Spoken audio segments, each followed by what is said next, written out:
selleni, et seda tarbiksid nii farmerid ja et sellest saaksid kasu kõik.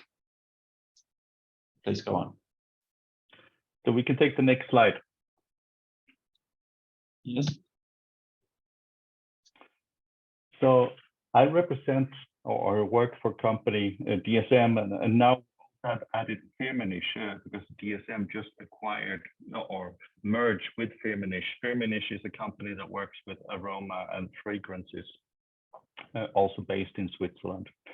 So we have gone from being about 23,000 people to 30,000 people. Et Krister siis töötab ettevõttes nimega DSM Firmenich. Nimeliide Firmenich tuli ettevõttele alles hiljuti juurde. Et DSM varem oli selline 20 000 töötajaga ettevõte, nüüd on 30 000 töötajaga ettevõte. Peakorterid asuvad mõlemal Šveitsis.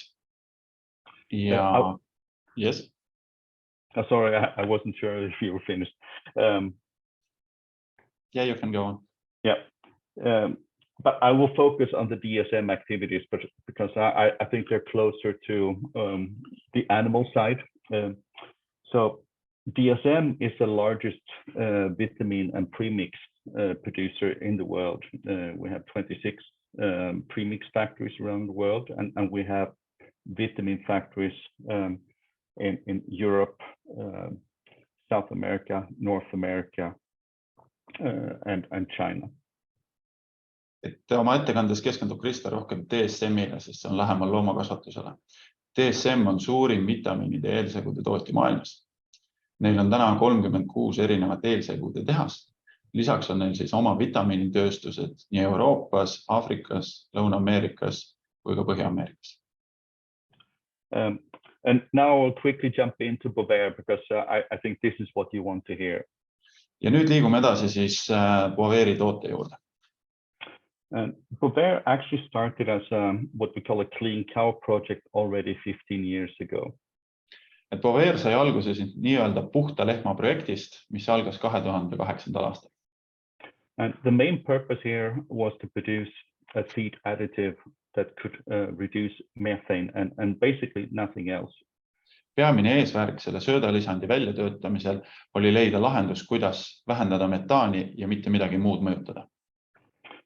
Because it was not new that people work with products that reduced methane, but people had not really succeeded that well with methane reducing feed additives simply because they were not specific enough. Et see ei olnud tegelikult nii uudne asi, kui võiks arvata, et oli ka sellele hetkel juba lahendusi, mis aitasid metaani vähendada, aga mitte ühtegi sellist, mis ainult selle aspektiga tegeles. And already after 2 years after the start of this project, there was a prototype chemical compound that could be used. And this chemical compound was 3-nitroxypropanol, and the product was later given the name Bovaer. Et juba 2 aastat pärast alustamist oli neil keemiline komponent olemas lühendiga 3-NOP ja hakati juba selle tulemusi kajastama. And then things had gone quickly. So already after 2 years, we had the first experiment with sheep in Spain, and then 1 year later we had a dairy cow experiment at the University of Reading in England. Et juba 2 aastat pärast selle idee algust toimus katse Hispaanias, siis lammastega ja juba aasta hiljem omakorda lüpsilehmadega Inglismaal. And then we have more than 60 publications and 60 trials around the globe. Ja praeguseks on siis rohkem kui 60 teadusartiklit avalikustatud nende katsete tulemustena Euroopas ja üle maailma. And also very importantly, we have an EU registration since February 24th last year. And it's a first feed additive that is approved for a favorable environmental impact. Ja väga tähtis ja on ka ära märkida seda, et Bovaer sai eelmise aasta veebruaris siis Euroopa Liidu tunnustuse, ehk ta on esimene söödalisand, millel on tõendatud positiivne mõju keskkonnale. And I also want to show the picture of the two innovators of Bovaer. So it's Mike Kinderman at the top. He's a chemist coming from the medical industry from Germany. And then Stefan Duval is a Roman microbiologist from France. And they were the ones that worked on Bovaer and made it to be a product, and both still work at DSM. Ja ta tahaks kindlasti tunnustada ka neid kahte inimest, kes selle innovatsiooni taga olid.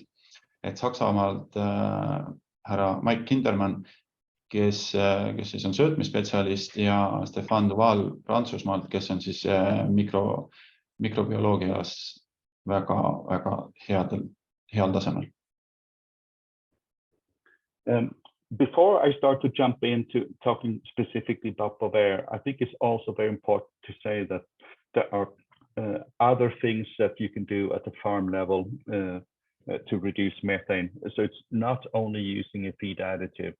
And I think most importantly is to have a good feed and particularly a good forage.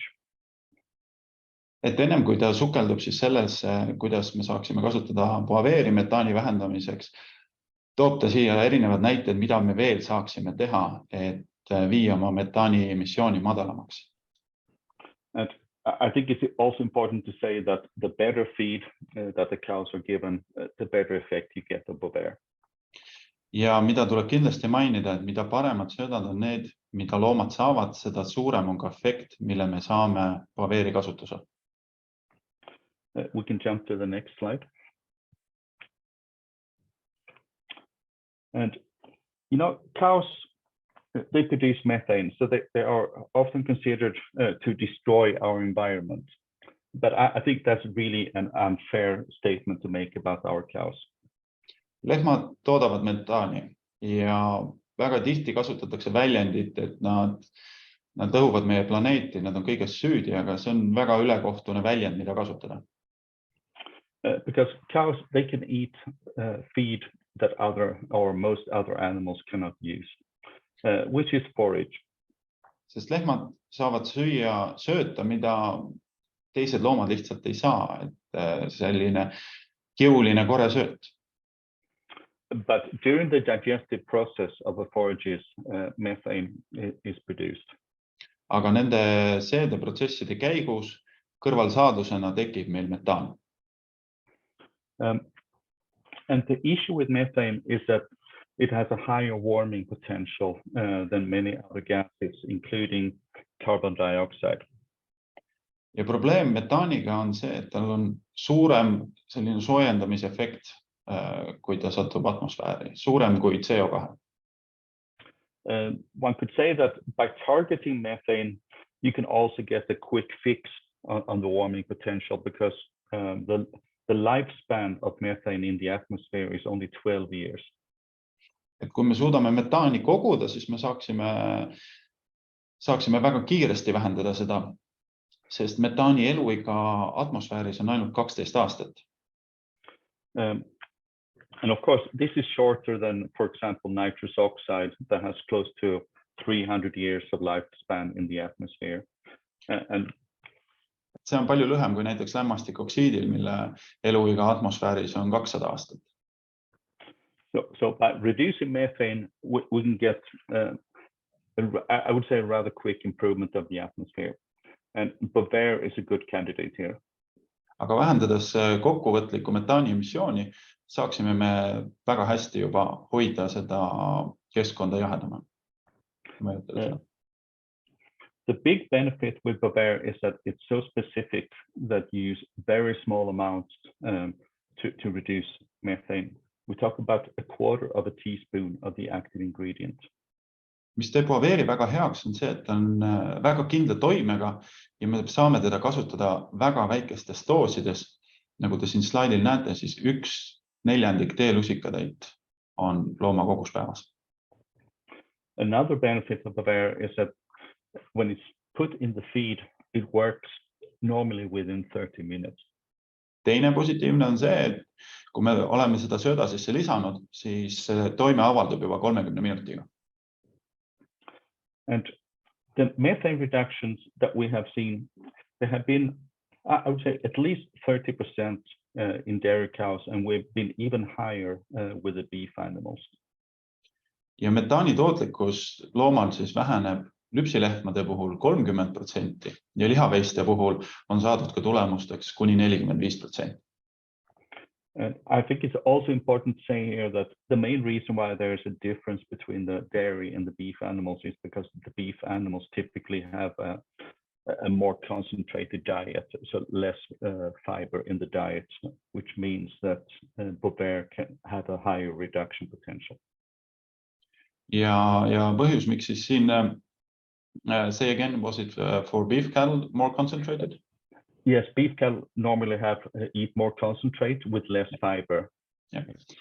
Et kuna need katsed on siis tehtud nuumafarmides, siis on saadudki selle lihaveistega paremad tulemused, sest sellist pikka kiudu on pigem olnud söötades vähem võrreldes siis lüpsilehma ratsioonidega.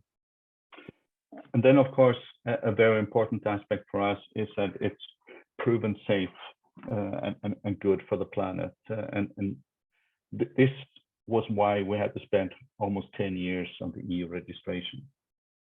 Ja lisaks, mis on väga tähtis, on see, et ta on ohutu nii käidelda kui ka planeedile. Ja selle tõestuse saamiseks kulus siis 10 aastat.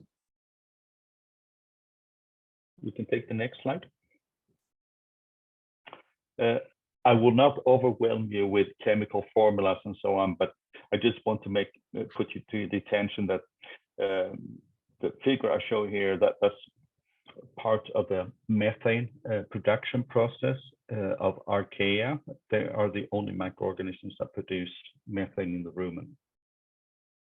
Krister ei hakka meid üle koormama erinevate protsessidega, mis siin toimub, aga ta on toonud siia välja selle archeobakteri tegutsemise, sest archeobakter on ainukene bakter vatsas, kes toodab meil metaani. And methane is produced by combining carbon dioxide and hydrogen. Ja seda metaani toodata siis süsinikoksiidi ja vesiniku kombineerimisel. And it's a final enzyme process here. That it's a 7-step process, but it's a final enzyme here that is blocked. It's called methyl coenzyme M reductase. Ja selle metagoneesi on 7 sammu ja viimases sammus on siis ensüüm, mis toodab meil lõpuks metaani. And the picture to the right just shows the site of this enzyme that is blocked by 3-nitroxypropanol or Bovaer. Ja paremal pool on siis näha pilt, kus Bovaer siis takistab selle ensüümi tööd, et mida tema siis oma sihtmärgiks valib. Take the next slide.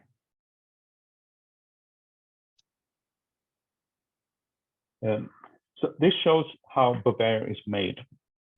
It's made of 2 natural building blocks, so it's saltpeter and alcohol.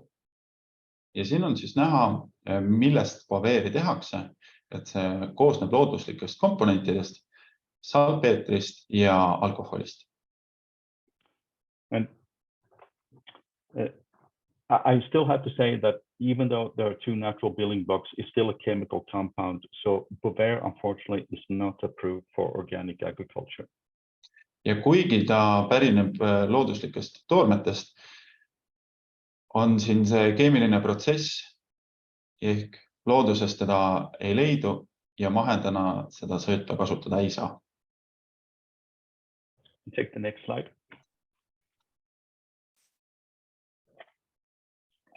And then Bovaer, since it's so concentrated product, it needs to be mixed into some other type of feed before it can reach the farm. Say again, please. Since Bovaer, the product Bovaer is so concentrated, it needs to be mixed into a different feed or another feed before we can sell it to the farm. Kuna Bovaer on väga kontsentreeritud, siis tuleb ta kas lahjendada või segada mõne muu sööda sisse, et seda oleks võimalik ohutult farmis kasutada. And there are 2 main routes of providing Bovaer to present Bovaer to the cow. One is with a mineral feed premix, or to a concentrated mash or pelleted feed. Et on kaks võimalust, kuidas siis Bovaer võiks farmi jõuda. Esimene variant siis, et see segatakse eelsegu sisse ja jõuab farmi siis mineraalsegu koostises. Teine variant on see, et tehakse lahjendus nii-öelda graanuli või jahuna, kuhu lisatakse ka teravilja ja teisi kandeaineid. And then this feed premix or mash feed, our preferred route is to mix that with a TMR total mixed ration. Ja parimate tulemuste saamiseks soovitaks Krister kasutada seda siis täisratsioonilises segasöödas, mitte portsjon söötmises. Another route is to dilute Bovaer into an 8% mix, what we call a farm pack that can be sold directly to the farm. Ja siis farmi toode, kus Bovaeri kontsentratsioon on 8%, oleks siis selline, mida täiendavad muudele mineraalidele saaks siis lisada oma söödale. And this farm pack can basically be sprinkled on top of the forage or also mixed into a TMR. Ja farmi toote puhul on siis kaks varianti, et sobib ta ka nii-öelda portsjon söötmiseks sööda peale raputades või siis söödamiksriga tehes täissegu sööda. We prefer to use a TMR because this is the feed that the cow eats the most and most frequently. And by eating Bovaer frequently, we get the best benefit out of Bovaer. Ja miks eelistatakse lahendust, kus on miksersöötmine?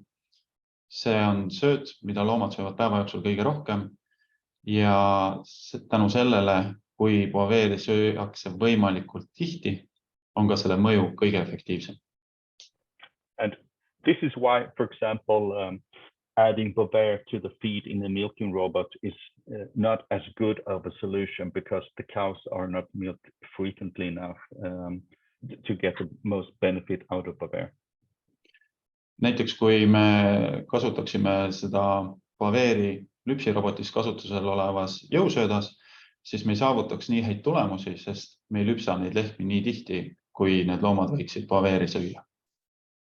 Take the next slide. And this is just a picture showing how methane is measured. Siin on siis pilt, kuidas toimub see metaani mõõtmine. And the way we have done it in most of our experiments is to use a piece of equipment that we call a green feed that contains some gas sensors. And then there's air blowing through a pipe here. And by combining the concentrations of the gases with the airflow, you can determine how much methane, carbon dioxide, and so on that is produced per cow a day. Et oma mõõtmistulemuste jaoks on nemad kasutanud green feedi süsteemi, kus kui loom läheb sööma, puhutakse talle ka värsket õhku juurde. Ja samal ajal, kui loom on selles boksis söömas, mõõdetakse tema CO2 ja metaani emissioon ja saadakse siis info nii-öelda päeva jooksul toodetud CO2 ja metaani kohta. And basically what you do is that it's a feeding station. So the cow puts her head into this green hood here, and then a small amount of feed is dropped so that the cow will eat and stay under this hood for about 3 to 5 minutes. Kui loom läheb siia rohelisse sööma, siis see sööt on osaliselt blokeeritud, et saada täpsemad mõõtetulemused.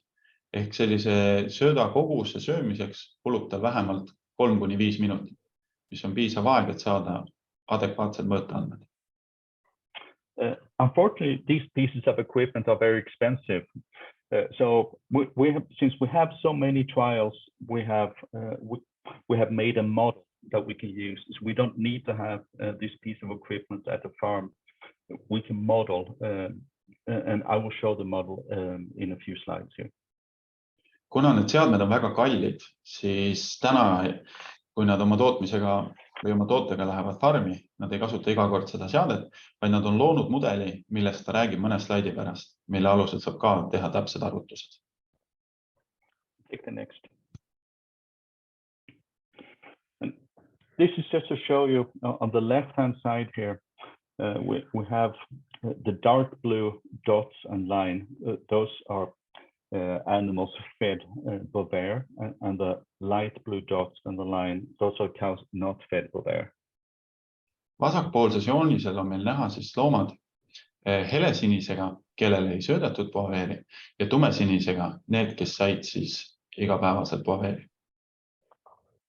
And the nice thing about Bovaer is that as soon as you start to feed Bovaer or give Bovaer in the feed, you have nearly an immediate reduction in methane. Bovaeri puhul on tore see, et kohe kui alustame selle söötmisega, näeme me ka muutust metaani emissioonis. Me ei pea ootama pikka perioodi. And then in about 1 to 2 hours, you have reached the maximum effect of Bovaer. Umbes 1-2 tunniga oleme me saavutanud siis Bovaeri maksimaalse mõju. And then you can see that the methane emission rate is increasing again. Ja pärast seda me näeme, et uuesti metaani emissiooni väärtused suurenevad. And then you could say, why does this happen? It's because these microorganisms that produce methane, they use Bovaer very efficiently. So this is why we want to have a continuous feeding, because if the cow starts to feed again with Bovaer, then you will have the methane curve going down again.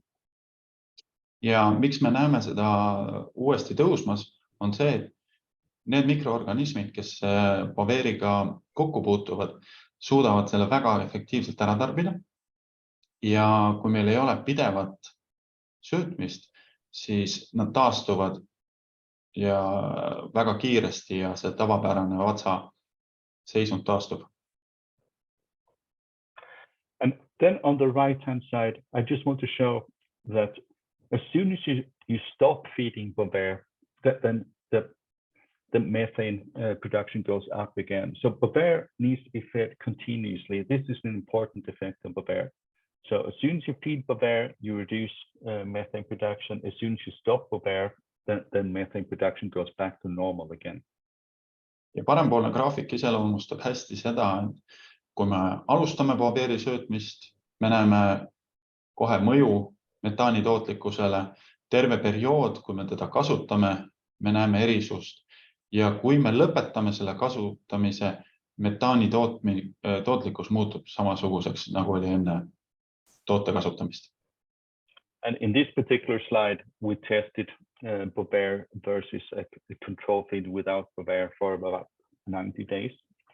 But we've also had longer term studies and we have seen no adaptation of the cow to Bovaer.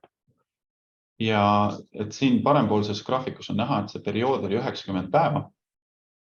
Nad on teinud ka pikemaajalisi katseid, aga mida nad peavad märkima, et nad ei leidnud mingeid kõrvalmõjusid, mis selle perioodi jooksul oleks võinud loomal tekkida. Take the next slide. And here is a model that we use to predict the methane reduction when using Bovaer. Ja siin on siis see mudel, mida kasutatakse metaani vähendamise arvutamisel, kui kasutatakse Bovaeri. And this is what we call a meta-analysis. So it's based on results from about 25 different publications. Et see tulemus või valem on töötatud välja siis meta-analüüside alusel ja see meta-analüüs on tehtud siis 25 erineva uuringu põhjal. And this is a specific model for dairy cows, but we're also publishing a model for beef animals. Et see konkreetne mudel on mõeldud siis lüpsilehmadele, aga neil on lähiajal tulemas ka lihaveistele mõeldud arvutus. The main important factors here to predict methane, they are the dose of Bovaer. So the higher dose of Bovaer that you have, the more methane reduction you have. Ja väga tähtis on siin just ära märkida seda, et mida kõrgem on meil Bovaeri doos lehma kohta, seda rohkem suudame me ära hoida metaani emissiooni. And then it's the NDF concentration of the total diet that the animal gets. Siis järgmine väga tähtis punkt on see, kui palju naturaalset detergentkiudu loom oma ratsioonis saab. And NDF is total analysis of total fiber in the diet. Ja see NDF-i puhul on siis analüüs kogu söödast, mitte ainult koresöödast. And the higher the NDF concentration is in the diet, the lower methane reduction you get for specific Bovaer dose. Mida kõrgem on NDF-i sisaldus, seda väiksema tulemuse saab spetsiifilise eridoosiga. This also means that the higher NDF you have in the diet, the higher dose of Bovaer you should use if you want to have a specific methane reduction. Ehk kui soovid saada konkreetset tulemust metaani vähendamiseks, siis kõrge NDF-i sisalduse puhul tuleb kasutada kõrgemat Bovaeri doosi. And then we have fat. Fat, if you increase the fat concentration in the diet, you also lower the methane reduction. But in this respect, Bovaer becomes less efficient. So the more fat, the lower methane reduction you get from Bovaer. Kui palju sõltub ka sööda rasvasisaldusest, mida rohkem on meil rasva, seda väiksem on meil metaani vähendamise mõju ja seda piiratum on ka Bovaeri mõju selle metaani emissiooni vähendamiseks. Take the next slide. And I will not go into any details here, but I will say that we have conducted experiments in about 18 countries, and we have about 36 different dairy studies, about 22 different beef studies, and I believe we have about 7 calf studies. Et ta ei hakka siin väga pikalt detailidesse minema, et katsed on tehtud rohkem kui 18 erinevas riigis. On tehtud mitmeid katseid lüpsilehmadega, 7 siis vasikatega ja ka lihaveiste katsed on toimunud erinevatel kontinentidel. I think you can also see on the logos here that our main partners currently are the dairy companies. They're willing to pay for Bovaer because they can pay the farmers for methane reduction. Ja nagu näha, siis meie peamised koostööpartnerid sellel teel on piimatootlemis-ettevõtted, sest nemad on nõus siis maksma selle metaani vähendamise eest enda tarnijatele. Natukene kõrgemat hinda. The feed companies that are our normal customers, they are currently not on board because the feed companies do not have customers of their own that are willing to pay for Bovaer. Et täna söödaettevõtted selles nimistus ei ole, sest söödaettevõtete kliendid ei ole nõus seda täiendavat raha täna välja käima. But this will change and it's about to change now. Aga see on kindlasti muutumas siin lähiajal. We can take the next slide. We have conducted a lot of practical experiments. I mean, we've done a lot of scientific studies, of course, but it's not really until we come out in practice that we see the real effect of Bovaer. Et me oleme teinud ka praktilisi katseid. Et muidugi on tehtud väiksemahulisi teadustöid, aga et saada sellist suuremat usku sellesse tootesse on vaja teha ka suuremahulisi katseid tootmises. So a couple of months ago, we just completed a pilot trial with Friesland Campina in the Netherlands with 158 farms and 20,000 cows. Et mõni kuu tagasi alles lõppes Campina ja agrifirmi koostööl suur katse, kus osales siis 158 farmi ja 20,000 lehma. And then we had the agri-farm to supply the feed to these farmers. And the main results were that farmers did not see any negative effects on production, health or fertility. So these were important results for us. Agrifirm oli siis see, kes pakkus neile farmidele seda Bovaeri toodet. Ja mis oli väga tähtis meie jaoks oli see, et farmid ei leidnud mingit negatiivset mõju loomade tervisele selle perioodi jooksul. And maybe more importantly, the farmers thought it was easy to use. I mean, they just use their normal feeds, and they didn't really see anything at the farm level. They didn't see any changes in their procedures at the farm to use Bovaer.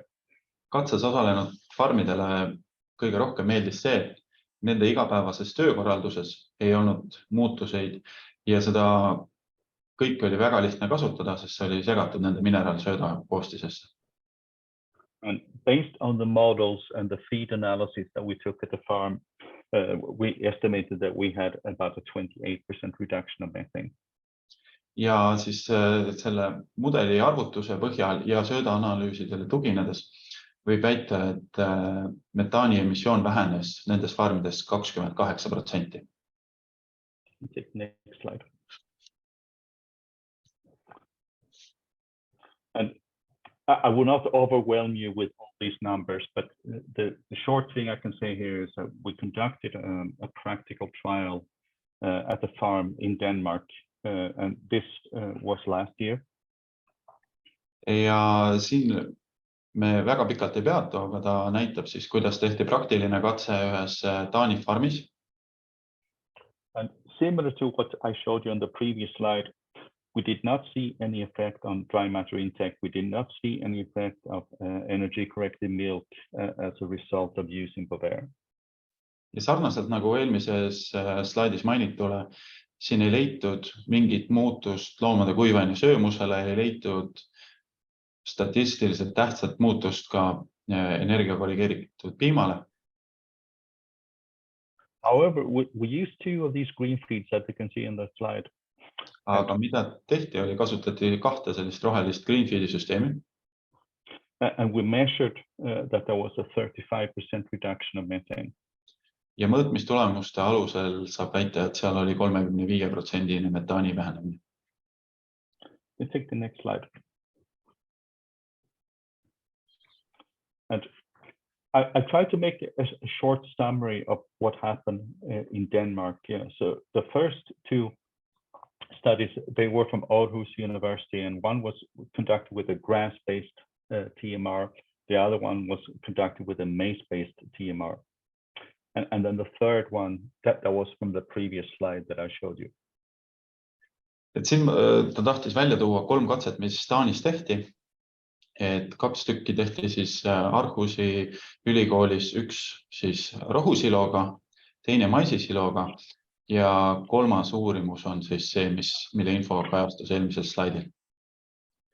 I think the important part here was that when we planned these experiments, the target was to get a 30% reduction of methane. Kui nad planeerisid seda katset, siis nende eesmärgiks oli seatud, et vähendada metaani 30% võrra. And at least I was happy to see that we exceeded these targets, ranging from 32 to 39% reduction of methane, which I think is a good result. Ja Kristerile meeldis see, et kõikide katsete puhul õnnestus isegi ületada ootuseid ja ühe lahenduse puhul saada isegi metaani vähenemise 39,3% ulatuses. And also take the next slide. This is a study from Wageningen University that was run as a long-term study for 12 months. Ja see on nüüd pikaajaline uuring Wageningeni ülikoolist, mis kestis 12 kuud. There, the methane reduction was actually lower than we anticipated, about 20% measured in production of methane per cow day. Et seal oli isegi metaani vähenemine väiksem, kui nad olid lootnud, et ainult 20%. If it was measured on per kilogram of milk, it was slightly higher, 27%. Kui seda mõõta kilogrammi toodetud piima kohta, siis see oli natukene parem, et see oli 27%. A lot of this we could explain by the forage quality being of variable quality. Aga suuresti me saame öelda, et sellel perioodil oli koresööda kvaliteet väga varieeruv. But I think the positive thing here was that there was no effect on dry matter intake of the cows.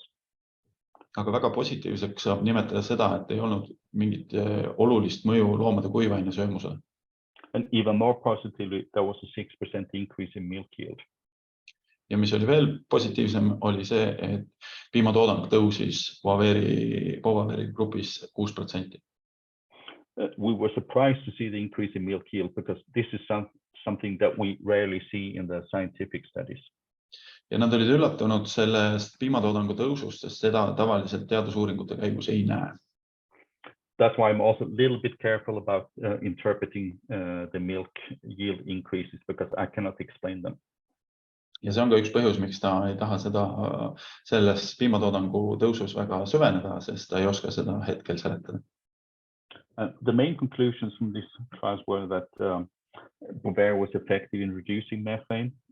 It did not affect the production parameters of the animals, and it did not affect the health of the animals. Et mis siis sellist head mõtlemisainet siit kaasa võtta, et Bovaer on efektiivselt metaani emissiooni vähendanud. Ta on mõjutanud söömust. Ja tal ei olnud mingit negatiivset mõju loomade tervisele. Take the next. And this is the experiment where I've been directly involved. This Arla pilot that we have conducted in Denmark, Sweden, Germany and Belgium. See on siis Arla pilootprogramm selle tootega, kus Krister on ise väga tugevalt seotud olnud. See on siis läbi viidud Taanis ja Rootsis. And these are pictures from the Danish farms. Need on siis pildid Taani farmidest.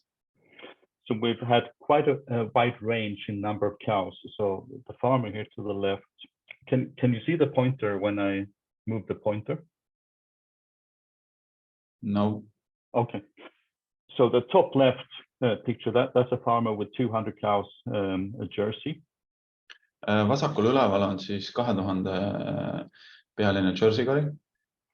The picture to the right of this first picture, that's a farmer with 2,300 cows, Holstein. Järgmises farmis on siis 2300 Holsteini lehma. And then the picture on the right, that's a Dutch farmer with 1,000 Holstein cows. Ja siis ülemise rea kolmas pilt inimesest on siis hollandlasest, kellel on 1000 Holsteini lehma. And then some other farm pictures. I just want to show, I mean, the Holstein cows, they're very curious animals. So they always follow you when you come to the farm. And this farm here had 1,350 cows. Ja top right.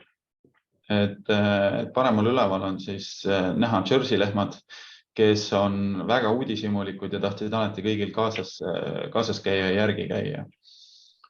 Seal farmis oli neid 1300 tükki. For the sake of time, we should skip the next slide and then move on to, we can skip this one and take the next.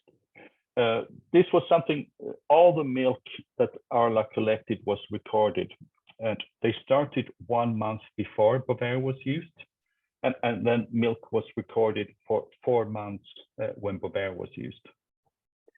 Siin on siis toodud ülevaate sellest Arla katsest, kus hakati koguma siis piimainfot 30 päeva ennem Bovaeri kasutamist ning siis 30 päeva pärast Bovaeri kasutamist ja märgiti ära kõik piim, mis siis jõudis Arla tehasesse.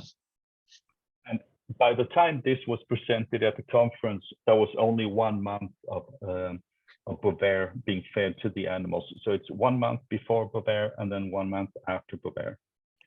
Tegelikult olid neil siis andmed olemas 4 kuu kohta, aga esimene ettekanne toimus juba 30 päeva pärast selle katse alustamist ja selle pärast ka siis selline graafik. Can you see my mouse now when I'm moving it? No, I can't. Okay. So you have a lot of gray dots. Those are the dots of milk collection being done at each of the 12 farms. Et meil on siin palju selliseid halle täpikesi sellel graafikul, millest iga täpp näitab ära 12 farmi, kes müüsid siis piima selle katse käigus. I think the most important part here is to look at the green line. Kõige tähtsam siin on vaadata seda jooksvat keskmist, mis on märgitud rohelise joonega. And my interpretation here is that this green line is completely flat, whether you use Bovaer or don't use Bovaer. So Bovaer had no effect on the milk production here. Ja mida ta tahab siin välja tuua on see, et tegelikult see roheline joon on ennem sirge ja on pärast sirge, et Bovaeril ei ole piimatoodangule kui sellele statistiliselt olulist mõju. Take the next slide. And the same thing was for somatic cell count. It's something that is important for the dairies. There was no effect on somatic cell count. If anything, there was a slight trend of a small decrease. Sama kehtib ka siis somaatiliste rakkudega, et siin ei olnud suurt erinevust, kas kasutatakse toodet või mitte. Kui siis võib väita seda, et perioodi lõpupoole me näeme natukene madalamat somaatiliste rakkude näitajat, aga mitte midagi märkimisväärset. Take the next. And within the framework of this Arla pilot, the Danish advisory service called SEGES was also doing some trials on their own at 4 of the farms. Ja selle sama perioodi jooksul kooperatiiv SEGES Taanis tegi ka siis oma uuringuid 4 farmis, kus Bovaer oli kasutusel. So they looked at 2 farms with Holstein cows and 2 farms with Jersey cows. Nad kogusid siis andmeid 2 farmist, kus olid Holsteini lehmad ja 2 farmist, kus olid Jersey lehmad. So with the Holstein cows, there was a small decrease in feed intake. Holsteini lehmade puhul oli väikene negatiivne mõju kuivaine söömusele. The feed intake at the Holstein farms was slightly increased, but very little. Jersey farmide puhul oli siis väikene suurenemine kuivaine söömuses, aga väga väike. But positively, we could see that, like the university trial of Wageningen, we could see that there was about a 6% increase in milk yield.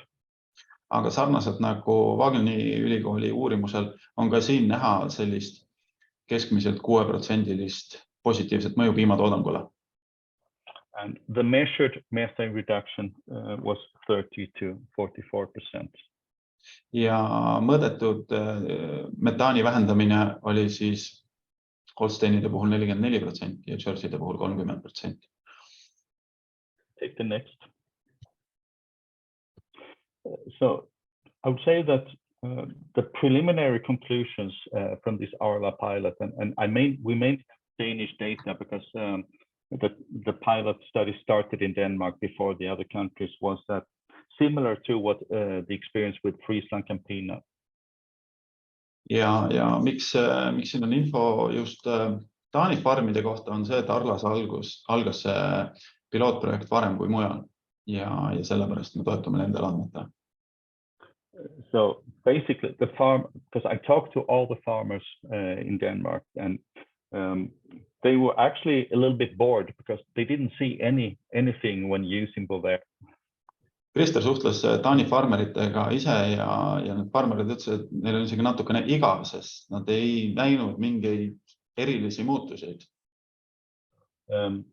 So no effect on management, no effect on production of the animals, and no effect on the health and reproduction of the animals.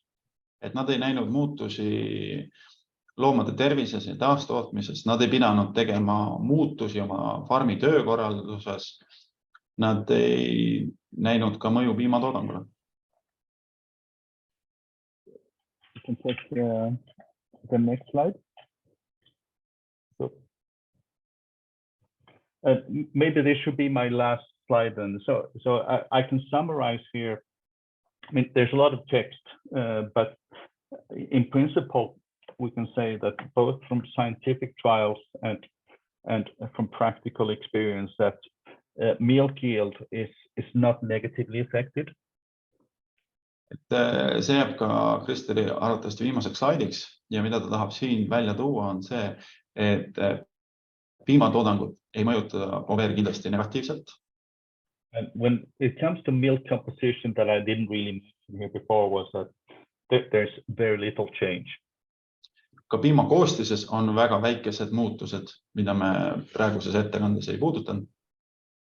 If anything, we see slight increases in milk protein and milk fat. Kui üldse midagi, siis me näeme väikest tõusu nii piimarasvas kui valgus. When it comes to the dairy companies, it's important for them that the processability of milk, meaning that when they make yogurt, cheese and so on, is not changed, and they have not seen any changes. Piimatööstuse jaoks on tähtis see, et nad saaksid toota sama kvaliteediga piima, jogurtit ja juustu ning erinevates protsessides ei ole nähtud ühtegi muutust. And when it comes to the effect of the cow, I think I've talked a lot about, so I mean, we basically see very little effect on production, health and welfare of the animal. Kui me räägime lehmast, siis me ei näe ka olulisi probleeme. Väga väike mõju looma söömusele, looma tervisele ja heaolule. I don't know how much biogas you produce in Estonia, but I often get questions regarding how will Bovaer affect the biogas production if I sell or use manure for the biogas plant. And the effect is nothing because Bovaer is used in the rumen and does not really pass on to the intestine of the animal. Ja siis ta küll ei tea, milline on Eestis biogaasi tootmise mahud, aga ta käest tihti küsitakse, et kas Bovaer mõjutab ka siis seda sõnnikut ja hiljem ka biogaasi tootmismahtu, siis Bovaer ei mõjuta seda absoluutselt, et seal on mõjutajateks hoopis peensooles olevad bakterid. So that was my final slide. So I thank you very much for your attention. Ja see oli Kristeri viimane slaid ja tänab väga kõiki tähelepanu eest. Thank you also, Krister. And now we are hoping that people have some questions. Ma julgustan kõiki küsima ja siia chati trükkima oma küsimuse või kui on lihtsam oma häälega küsida, siis võib käega märku anda või ka lihtsalt mikrofon ise avada ja küsimust alustada. Tänan ka Tõnist, kes tõlkis selle ettekande teile ja valmistas ka eestikeelsed slaidid ette. Praegu ma ei näe chatis küsimusi, aga mul tekkis endal ka paar küsimust. So I don't see questions in the chat yet, but I had some questions myself. You mentioned that on beef animals, the amounts are bigger that they need to reduce methane. How much bigger? It was 13 grams for dairy animal, but yes. So you know the dose of Bovaer is based on the dry matter intake of the animal. When we talk about growing beef animals, I mean animals for slaughter in feedlots, they eat a lot less than a dairy cow. So I would say that the dose of Bovaer per animal a day is about half that compared with a dairy cow. Okay. But the methane reduction is also higher because most of the trials that we have done, they have been done in feedlot situations where they receive very little forage. So this is why we can see these very high percentages in the methane reduction. Is it also true that it would be difficult to feed them the Bovaer when they are on the grassland? Yes. So this is that's a good question. So we are working on what we call a slow release version. So it will not be as easily available in the room as the current form. So the idea is that if you feed the animal once or twice per day, it should be enough to get the same reduction as we get with the product form that we use currently.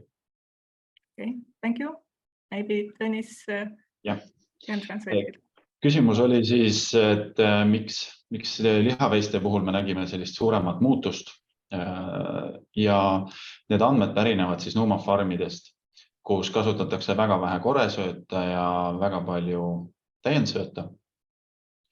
Ja teemal, et kuidas siis, kui meie süsteemis Eestis on väga palju rohumaa lihaveiseid, siis selle tarbiks on täna tootearendus, kus Bovaeris on eesmärk toodata välja selline Bovaeri versioon, mis on siis aeglaselt vatsas toimetav, et mitte ei anna seda efekti kohe kätte, vaid pikema perioodi jooksul. Now I see questions in the chat also. There are two of them. Well, the first one is the reason for slight positive influence to milk production might be connected to the lower methane in the environment. Yeah, so, but it doesn't explain the 6% increase in milk because we normally calculate that methane requires 2 to 7% energy from the animal. Not all the energy saved is going to milk, it's also going to weight increase. And if the cow is pregnant, it also goes to the weight of the calf. So I can explain some of the milk increase, but not everything. Et metaani tootmiseks kulub meil umbes 2–7% energiast, mida see loom päeva jooksul tarbib. Ja kõik see energia, mis loom tarbib, ei lähe meil alati toodangu jaoks, et see läheb juurdekasvu jaoks, kui loom on tiine, siis ka järglase jaoks. Et väikeses osas me oskame seda seletada, aga suuremas pildis me praegu ei oska seletada, mis võib olla see toodangu tõusu põhjuseks. And the second question about green biogas production. Do you know about this and about quite big methane emission related to the production of green biogas? I don't feel comfortable to talk about a lot of this because this is not my area of specialty. The only thing I can say is that we have had interest from biogas companies that have asked, can we add Bovaer directly to the manure to reduce methane? I don't know why you would do that, but yes, you can. But by feeding Bovaer to the animal, it will have no influence on the final methane production. But maybe I don't fully understand the question, but it's not really my area of specialty. Et biogaasi tootmisega seosnev ei ole tema haldusala ja ta ei tunne ennast väga, väga hästi. Tema käest on küll küsitud, et kas Bovaeri oleks võimalik lisada ka otse sõnnikusse, aga ta ei näe sellel nagu mõtet. Et Bovaeri ei mõjuta tegelikult selle lõpptoodangu gaasi tootmispotentsiaali. Praegu rohkem küsimusi chatis ei ole. Kellel on vähegi midagi kripeldamas, kasutage juhust otse küsida. I have one more general question. Can you give any numbers? How many animals are Bovaer used now? And are there some countries that are more progressive in that sense? Okay, so when it comes to beef animals, we're treating the most animals because we're selling to Brazil, to Australia. So I would say that, and we've also had large trials in Canada. So I would say that we have probably treated between 70 and 100,000 animals with Bovaer to beef animals. When it comes to dairy cows, it's fewer. So the largest trials that we have conducted, there are with Friesland Campina, Arla. We also have some other dairies. So I would say close to 50,000 animals, dairy cows have been treated with Bovaer. Tänaseks on lihaveiste puhul siis seda kasutatud rohkem, just sellised suured lihaveise kasvatuse riigid nagu Brasiilia, Austraalia ja Kanada. Ja seda toodet on siis kasutatud umbes 100 000 lihaveisel. Piimaveiste puhul on see kogus olnud tänaseks väiksem, ehk siis 20 000 oli selles viimases katses, aga üldse kokku kuskil 50 000 lehma on siis seda toodet tänaseks saanud. So these are the trial numbers, not the animals that are used continuously. So we don't have much the beef animals, that's continuous use, with the dairy farmers. This is why we call it the pilot. So it's a commercially available product. The dairy companies are paying for Bovaer, but they have not used Bovaer for more than about 5 months. So this is why we call it the pilot, because it's to, I would say, it's to make the farmers confident that it's a good product to use. And the dairy companies also want to learn about how to use Bovaer. Et lihaveiste puhul on siis see kasutus praegu pidev. Piimaveiste farmid on pigem suuremamahuliselt saanud seda kasutada ainult 5 kuud, sest see on uudne asi. Neid huvitab see, kuidas see mõjutab täna nende tootmist, nende tulemusi ja see on selline kasvav turg. Krister, can you please state what's the production capacity currently for Bovaer products? How big is the possible supply?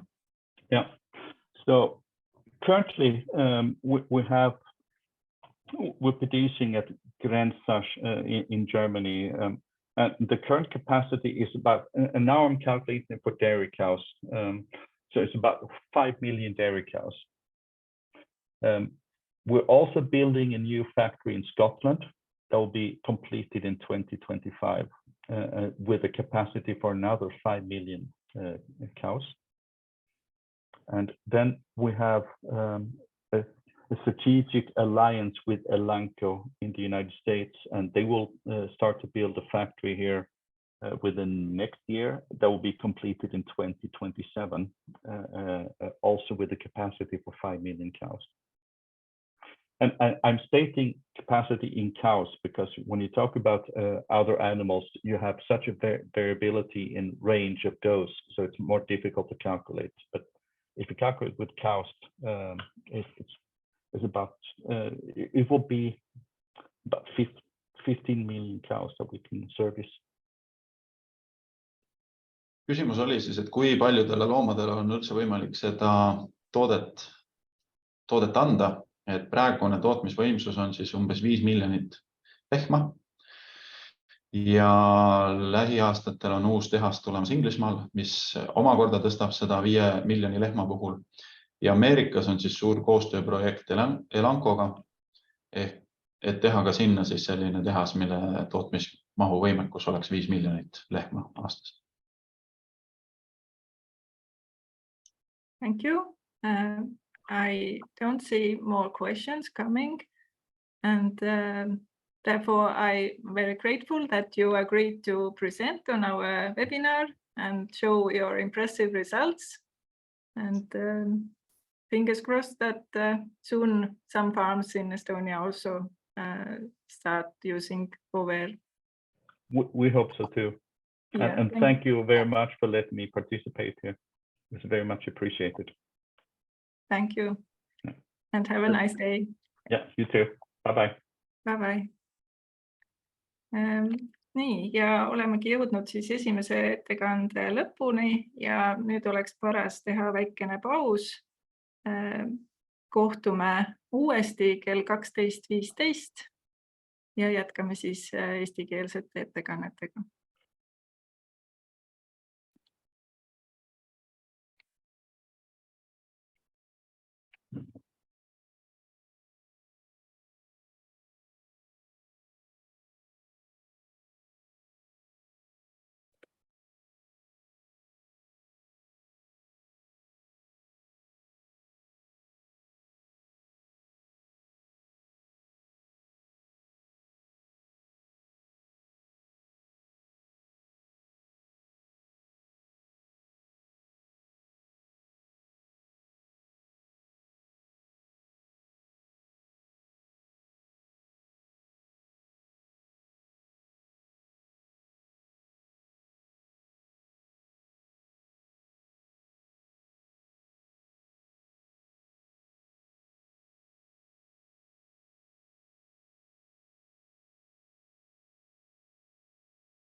Oleme pausilt tagasi jõudnud ja valmis kuulama Tõnis Jairust, kes räägib siis kahel teemal. Kõigepealt söötmisstrateegiad lüpsilehmade tervise, immuunsuse, toodangu parandamiseks. Aga enne kui Tõnis alustab, siis tahaksime näidata selle esimese küsitluse tulemusi.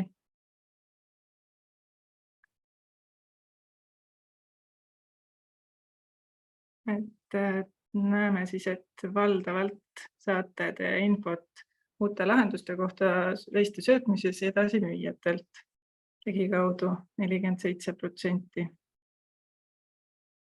Hulka vähem siis teadusasutustest, METK ja Eesti Maaülikool.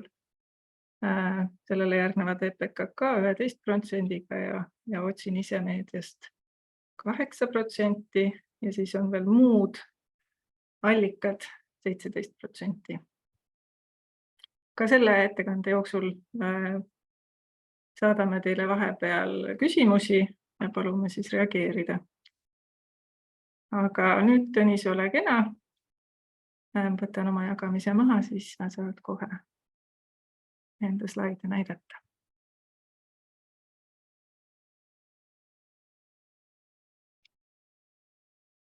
Ja, tervist nüüd enda ettekannete poolt. Ja tahaksin rõhutada siis seda, et antud ettekanded, mis esitlusse tulevad, pärinevad siis DSM-i söötmisfoorumilt, mille esmaettekanded olid Cancunis selle aasta mai alguses. Nii, natukene räägime ka Anu Aidast, kes see on, millega tegeleb. Anu Ait on siis Eesti kapitalil põhinev ettevõte. Oleme juba turul 99. aastat alates. Ja mida me siis oma igapäevases töös praegu teeme, mida võib-olla paljude teieni ei ole jõudnud, aga me tahaks, et järjest rohkem jõuaks, on siis meie koostööprojektid Eesti Maaülikooli ja PRIAga. Et selle aasta lõpus juba avalikustame siis esimesed tulemused, mis meie projektidega tulid. Ka terve loomakonverentsil sai põgusalt rääkida ühe projekti tulemustest.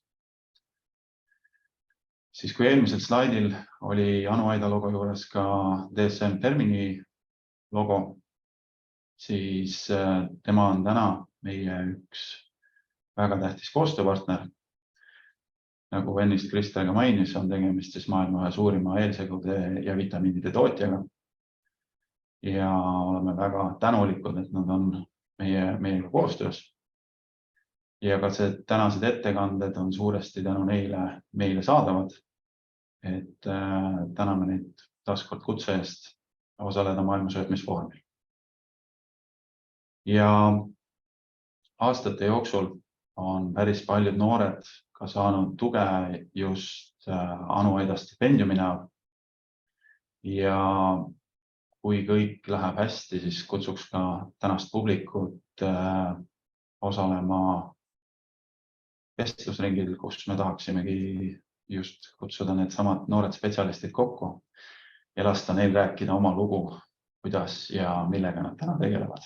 Ja kas sellest oli ka abi, mis nad Anu Aida panusest sai.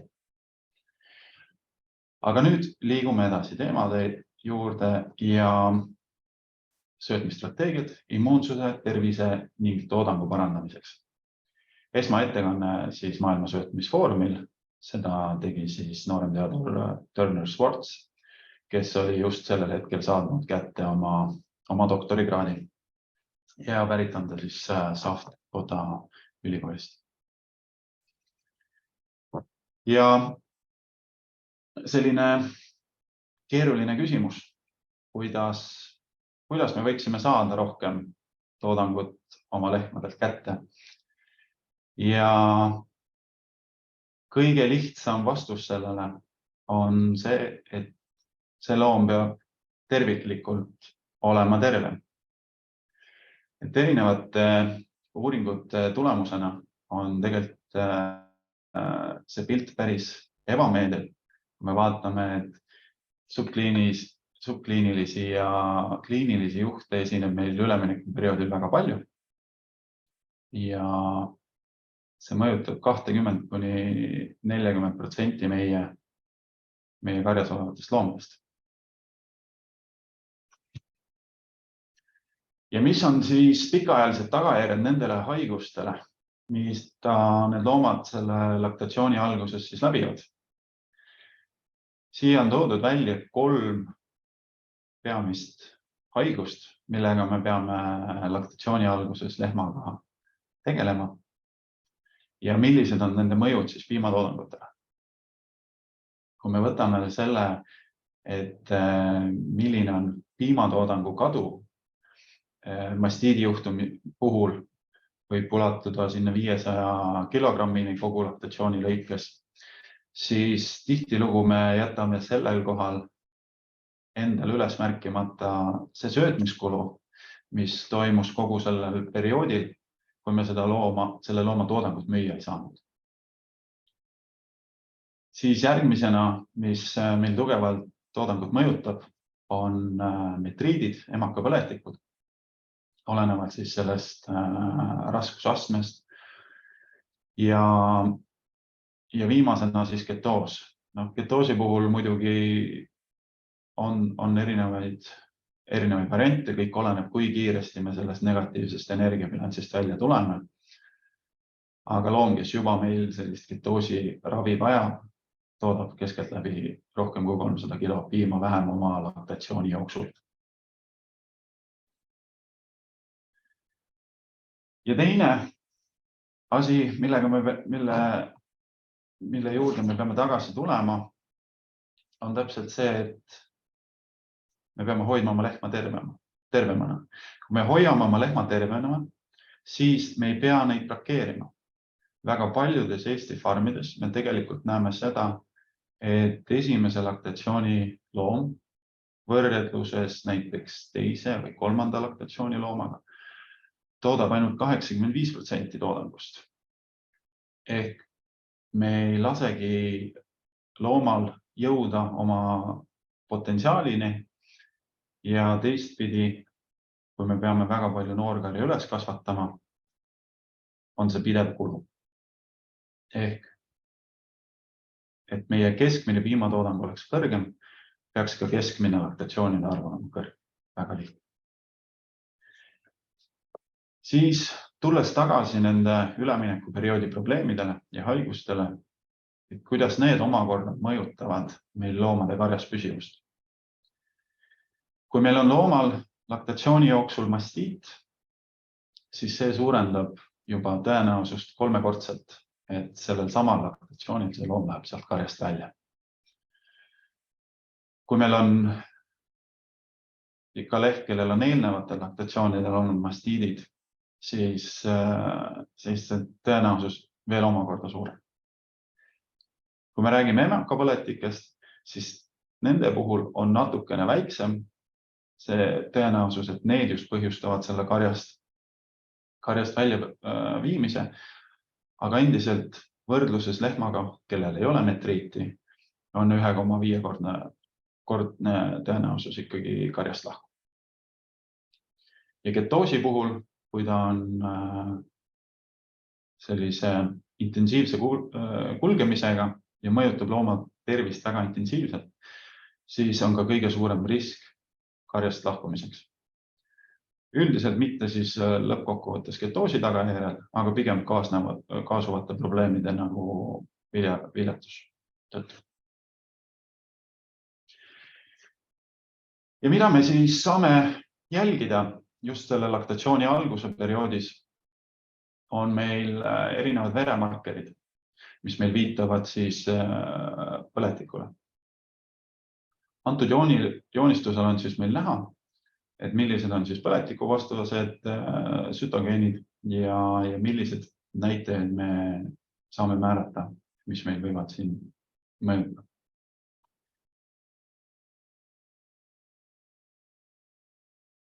Siis on veel omakorda kõrvalised tegurid, mis meil selle põletikuga hakkama saamist võivad mõjutada.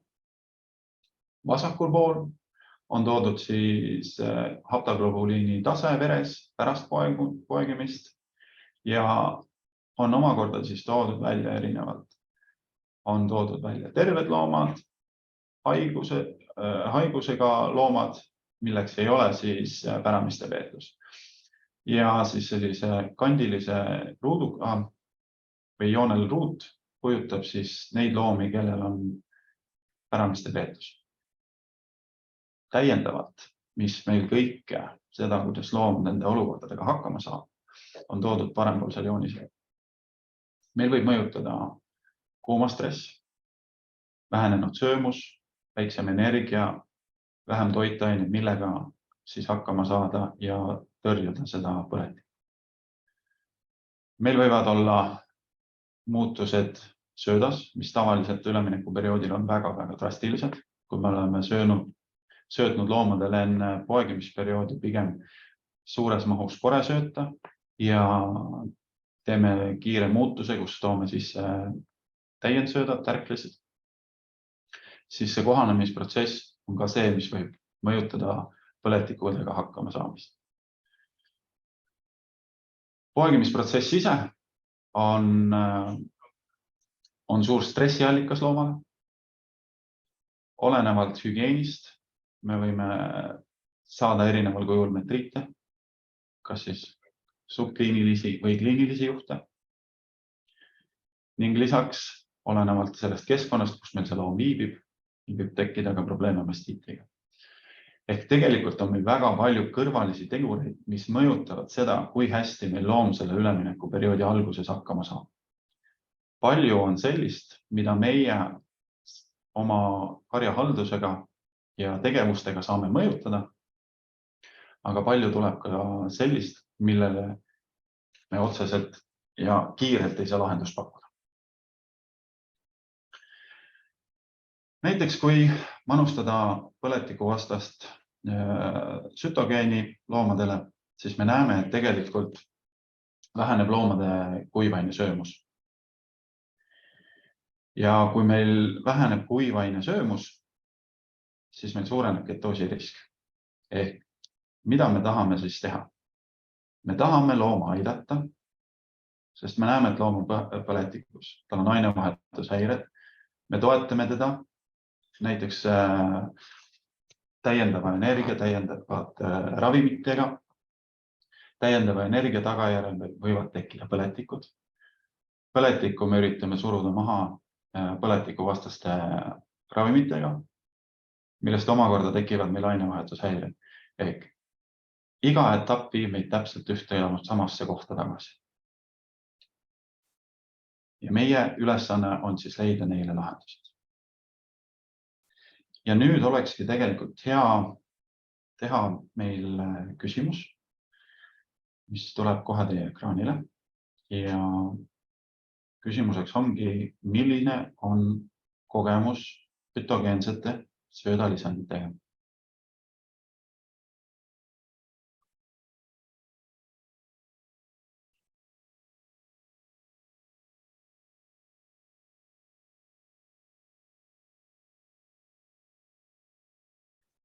Selle küsimustiku puhul sooviks saada vastuseid võimalikult kiiresti, sest kuna järgmine ettekande osa hakkab nendest rääkima, siis oleks hea näidistada seda teie kogemust.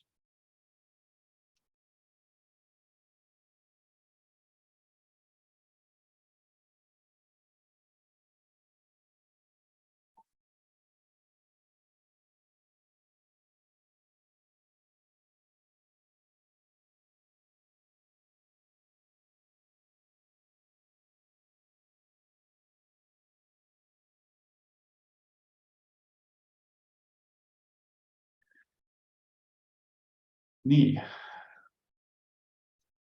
selles suhtes päris huvitavad vastused. Et kõige populaarsem, olen neist kuulnud, aga pole kasutanud. 39% pole neist midagi kuulnud. 9% olen kasutanud neid pikemat aega ja 4% olen kasutanud. Kui Suures pildis on meil ettekanne üles ehitatud sellele, mida näidati maailma söötmisfoorumil, siis konkreetne slaid on Eesti ühest farmist, kus mõõdeti fütogeensete söödalisandite mõju ternest piimapriksväärtustele. Fütogeensete söödalisanditega mineraali hakati söötma novembrikuus kinnisloomadele ja kui võrrelda maikuu näitajaid omavahel, siis on näha tõusu nii lehmade kui ka mullikate puhul. Mingil põhjusel detsembrikuu mullikate priksväärtused olid küll madalad, aga me näeme nende puhul sellist stabiilset tõusu ja nende puhul saavutatud tulemused keskmisena 25.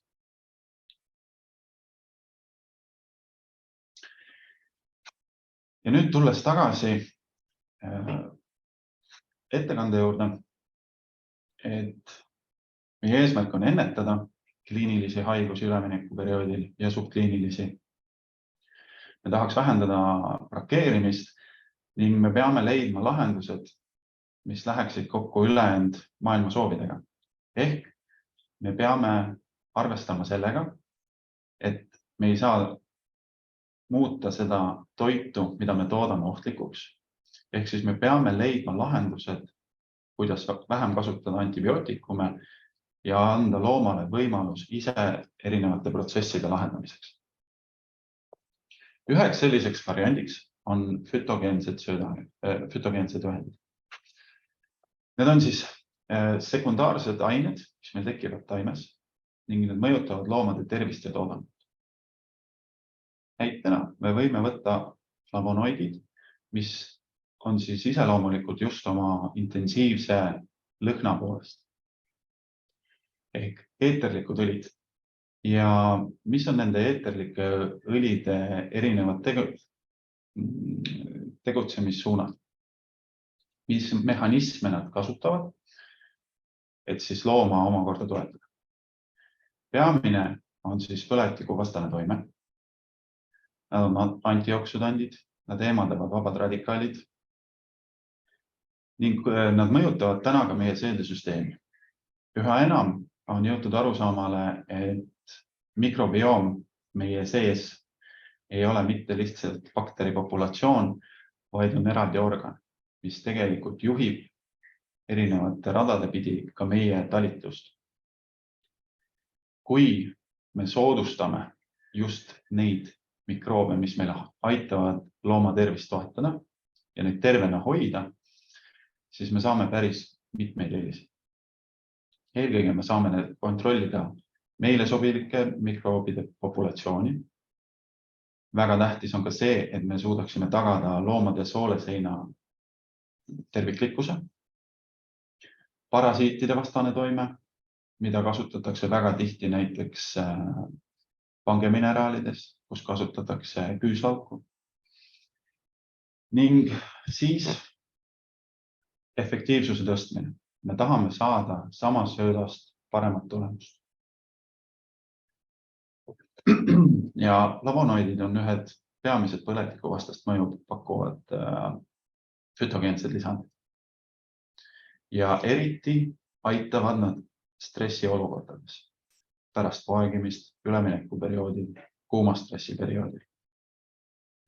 Nad aitavad tagada mikroorganismide normaalse talitluse loomas organismis.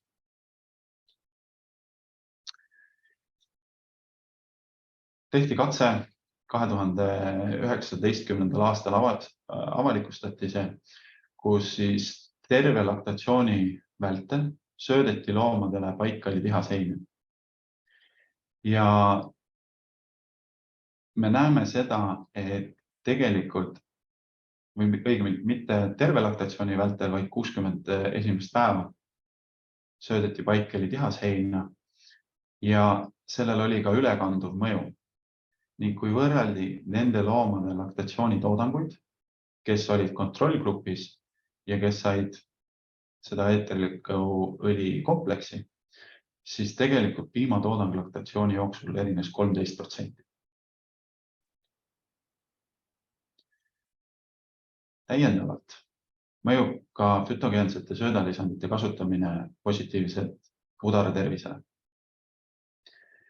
Ka Eestis mitte küll ametliku katse, vaid pigem just tootmisreferentsi puhul oleme näinud seda, et tänu fütogeensete söödalisandite kasutamisele on suudetud hoida kontrolli all somaatiliste rakkude arv ja seda ennekõike vahetult pärast poegimist.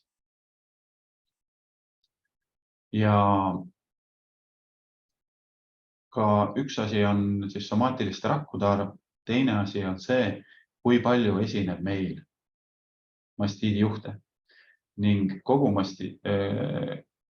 kui võtta 250 laktatsioonipäeva, siis need loomad, kellele söödeti täiendavalt lisaks fütogeenseid söödalisandeid, oli mastiiti nakatumised palju väiksemalt esinenud.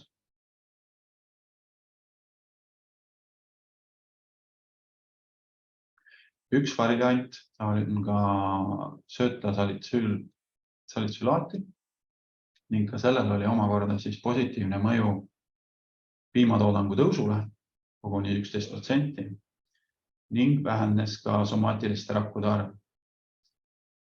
Ja mis me näemegi, on loomad, kes juba alustavad pigem sellise keskpärase somaatiliste rakkude arvuga, ka nende toodangu väärtused jäävad samas vaates väiksemaks.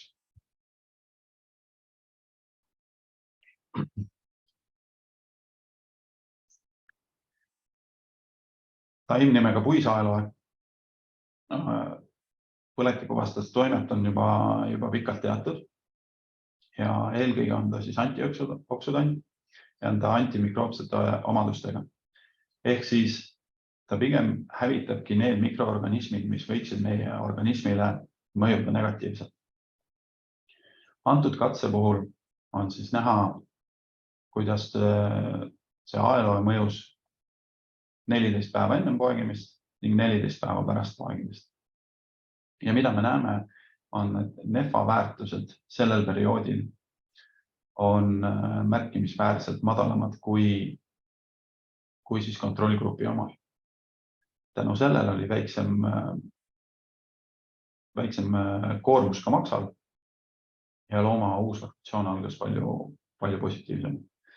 Piimatoodangule otsest mõju ei leitud.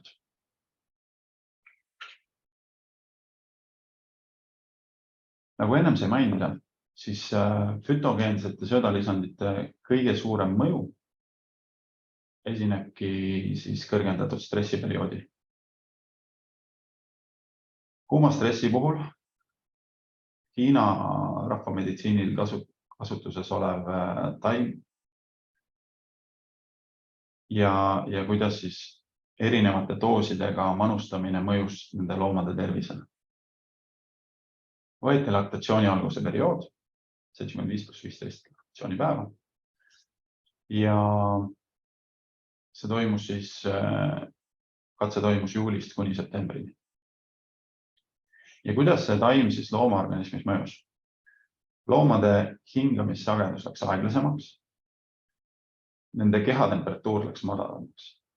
Tänu sellele, et nad ei pidanud kulutama nii palju energiat enda jahutamisele, saavutati parem kuivainesõemus, sellest omakorda parem piimatootlikkus ning ka parem energia korrigeeritud piimatoodang. Mis oli selle katse puhul piiranguks, oli see, et need kõik grupid olid kuuma stressi mõjualas. Ehk meil ei olnud ühtegi gruppi, mis oleks olnud termoneutraalne. Ehk kokkuvõte. Eesmärgid, mis meie kui farmis toimetavad inimesed peaksime saavutama, on see, et me suudaksime ennetada kliinilisi ja subkliinilisi haigusi üleminekuperioodil, sest need võivad, vaid vähendavadki tootlikkust 20–40% lehmadest. Ehk see võib olla 2–3 kilo päevas, mis on tegelikult väga suur kogus. Ning teine asi, kui me suudame hoida oma loomad terved, siis me ei pea ka nii palju noorloomi iga aasta oma karja tooma. Fütogeensed söödalisandid võivad olla üks variant, kuidas saavutada neid eesmärke. Ning täna on pigem paremini kooskõlas tarbija soovidega kui erinevate antibiootikumi lahenduste kasutamine. Mis täna fütogeensete söödalisandide puhul on puuduseks, meil on suhteliselt vähe veel uuringuid ning me peame selgitama välja, milliste piirnormidega me saavutame kõige parema efektiivsuse. Kellel on täiendavat huvi suhelda ka härra Tõnis Jairusega, siis siin on tema kontaktid, nii meiliaadress kui ka Twitteri konto. Ning sellega praegu sooviks selle teema kohta küsimusi.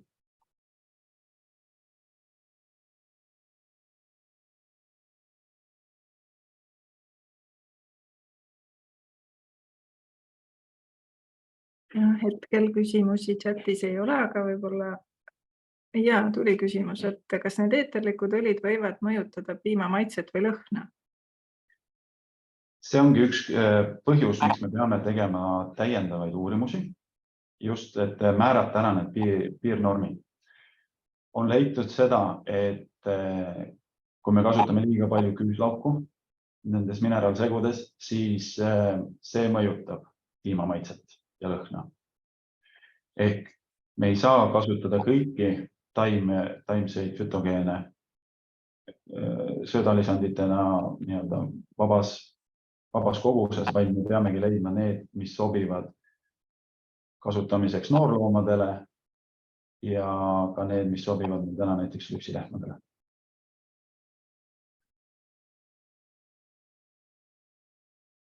Aitäh! Kui on veel küsimusi kellel, siis saabus ka teine küsimus. Kas see annab tunda ka siis, kui kinnisloomad saavad fütogeenseid lisaaineid? Tänasel päeval, kuna meil on see esimesed paar päeva ju värskelt poeginud lehmade piimmüüki ei lähe, siis üldjoontes ei tohiks see maitse jõuda müügipiimani, aga kõik sõltub sellest, kuidas on see farmis söötmine üles ehitatud. Need fütogeenid, millel ei ole tuvastatud mõju sööda või piima lõhnale ja maitsele, neid võib kasutada nii kinnisperioodis kui laktatsiooniperioodis. Selge pilt. Praegu rohkem juurde ei ole tulnud küsimusi, aga julgustan kõiki küsima nii ettekande jooksul kui nüüd lõpus. Ma arvan, et hetkel võib siis jätkata järgmise ettekandega, kus sa räägid siis just üleminekuperioodist, kuidas seal ainevahetust kontrollida. Järgmiseks ettekandeks ongi võtmetegurid ainevahetuse kontrollimiseks üleminekuperioodil. Selle kandis esmakordselt ette Thomas Ohlsson, kes siis töötab Cornelli ülikoolis loomakasvatusinstituudis. Ja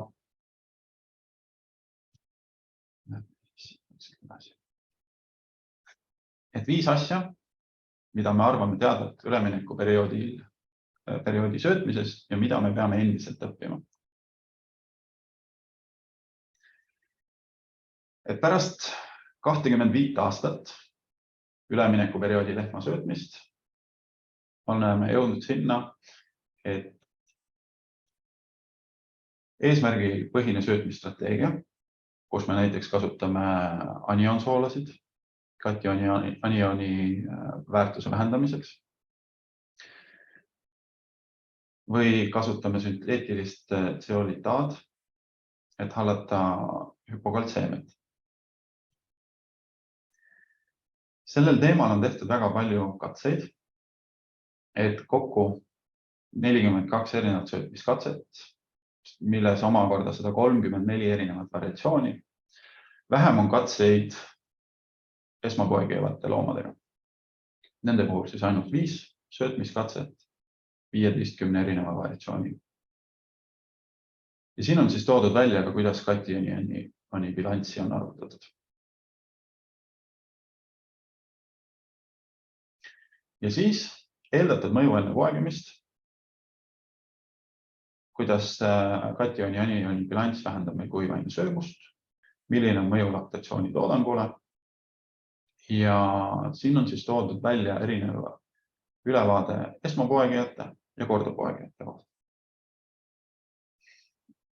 Siin on toodud siis välja, kuidas me oleme mõjutanud omakorda siis seda kationi bilanssi väärtust, milline on kuivaine söömus enne poegimist, nagu näha, siis need, kelle puhul on viidud kationi ja anioni bilanss negatiivseks, on see väiksem, eriti drastiline esmapoegijate puhul 9,6 kilogrammi, ning kuivaine söömus pärast poegimist, kus näeme, et tegelikult negatiivse kationi ja anioni bilanssiga loomadel on see pigem olnud suurem. Kui me vaatame piimakilogramme, siis me näeme seda, et pigem positiivne mõju on olnud kordupoegijatel, kellel on kationi ja anioni bilanss negatiivne, ning esmapoegijatel, kellel see siis ei ole selles suunas muudetud. Kationi ja anioni bilanssiga on selline debati koht, et kui ranged me peame olema uriini pH-ga ning milline peaks olema siis üleminekuperioodil kaltsiumitase loomasöödas. Ja selle jaoks on toodud siin välja üks tore võrdlus. Üks, kus meil on kas täislahendus, kus me oleme üritanud kationi ja anioni bilanssi maha viia, või siis osaliselt mõjutada kationi ja anioni bilanssi. Ja täiendavalt toodud välja siis, kui meil on söödas kas 0,7% kaltsiumit või 1,5% kaltsiumit.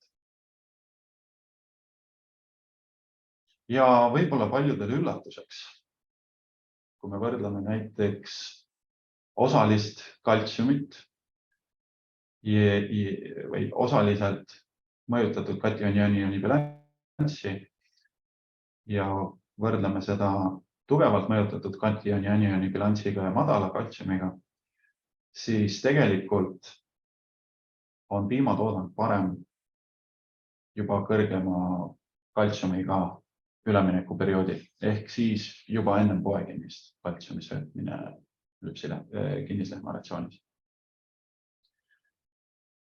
On mõju ka piimarasvale, pigem on mõju just kõrgema kaltsiumiga negatiivse poole, ehk siis toodavad nad vähem. Valgu puhul on see toodangu võrdlus suhteliselt sarnane. Rasva puhul me näeme siis ka, et madalama kaltsiumiga suudame me toota kõrgema rasvasisaldusega piima.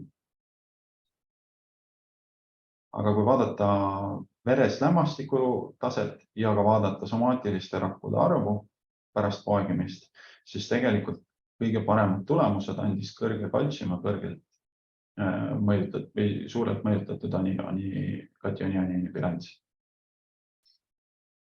Ja ka kõrge kaltsium ja vähem mõjutatud kationi ja anioni bilanss andis häid tulemusi, eriti somaatiliste rakkude vaates.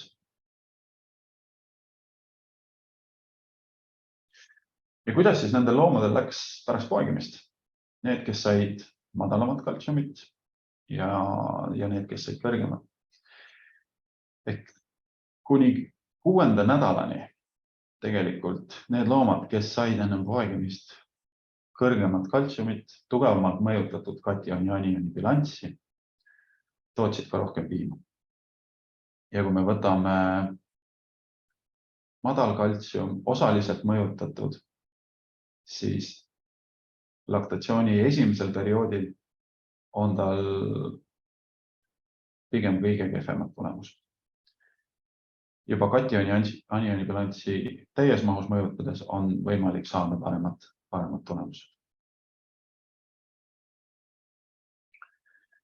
Ja näiteks, kuidas sünteetiline seolit A, selle söötmine ennem poegimist parandab kaltsiumi taset. Et me näeme seda, et kui me ei anna loomadele ennem poegimist täiendavat kaltsiumit, aga anname näiteks seolit A, siis ta suudab hoida vere kaltsiumi taseme kõrge. Need farmid täna, kes näiteks kasutavad küll kontrollitud energiaga ratsiooni, aga pigem kõrgemat rasva, mitte rasva, aga kõrgemat fosforit, siis ka neil vahetult pärast poegimist kipub kaltsiumi tase veres olema väga madal. Järgmisena, efektiivselt rakendatud kontrollitud energiaga ratsioon kinnisperioodil parandab pärast poegimist ainevahetust ning kuivaine söömust. Ehk kui me võrdleme nii-öelda ette söötmist ja siis ühe ratsiooni kasutamist terve kinnisperioodi vältel, mis on madala energiasisaldusega, siis me näeme, et tegelikult see kontrollgrupp on siis mustaga. Palju suurem tõenäosus on kõrge energiasisalduse söötmise puhul see, et me satume 10. laktatsioonipäeval juba kliinilise ketoosini, kui teiste lahenduste puhul me pigem püsime subkliinilise ketoosi tasemel.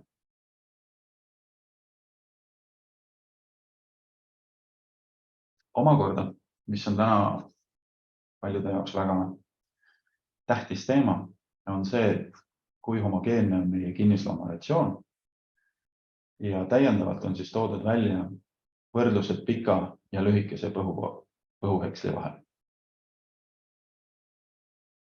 Antud katstes on siis kasutatud nisupõhku ja seda töödeldi siis enne söötmist heibasteri põhupurustiga, kus ühel puhul jahvatati see põhk hästi peeneks 2,54 sentimeetrit ja teisel puhul siis 10,16 sentimeetrit. Ja mõlemad ratsioonid ülejäänud näitaja pooltest olid samasugused ja mõlema ratsiooni kuivaine oli 59%. Ja kui me vaatame, milline oli loomade söömus vahetult enne poegimist, siis 7 päeva enne poegimist on need väärtused väga sarnased nii lühikese kui pika puhul. Aga juba 5 päeva enne poegimist me näeme seda, et lühikese põhu puhul on see kuivaine söömuse langus aeglasem. Ja me oleme endiselt võimelised loomale söötma 13 ja rohkem kilogrammi kuivainet, välja arvatud siis vahetult päev enne poegimist, kus see langeb 11 peale. Kuid kui võrdleme seda pika heksliga, siis näeme, et vahetult enne poegimist on see 9 kilogrammi juures. Ja siin on siis mõõdetud vatsa Ph.D vastavalt siis 7 päeva enne poegimist ja 7 päeva pärast poegimist. Ning siin on hästi näha, et kui meie põhk on olnud peenem, siis meie vatsa Ph ei lange nii lähedale atsidoosi seisundile, kui päeva keskmiselt ainult mõnel üksikul hetkel jõuavad sinna 5,9 juurde. Aga lühikese heksli puhul püsib see stabiilselt sellise 5,95 või isegi 6 juures.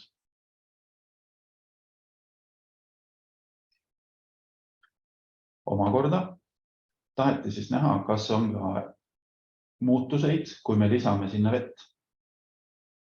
Et kas sellel on mõju tervisele ja tootlikkusele. Selles katses oli kõik põhk purustatud siis selle peene sõelaga ja see sööt loomade ees oli väga homogeenne.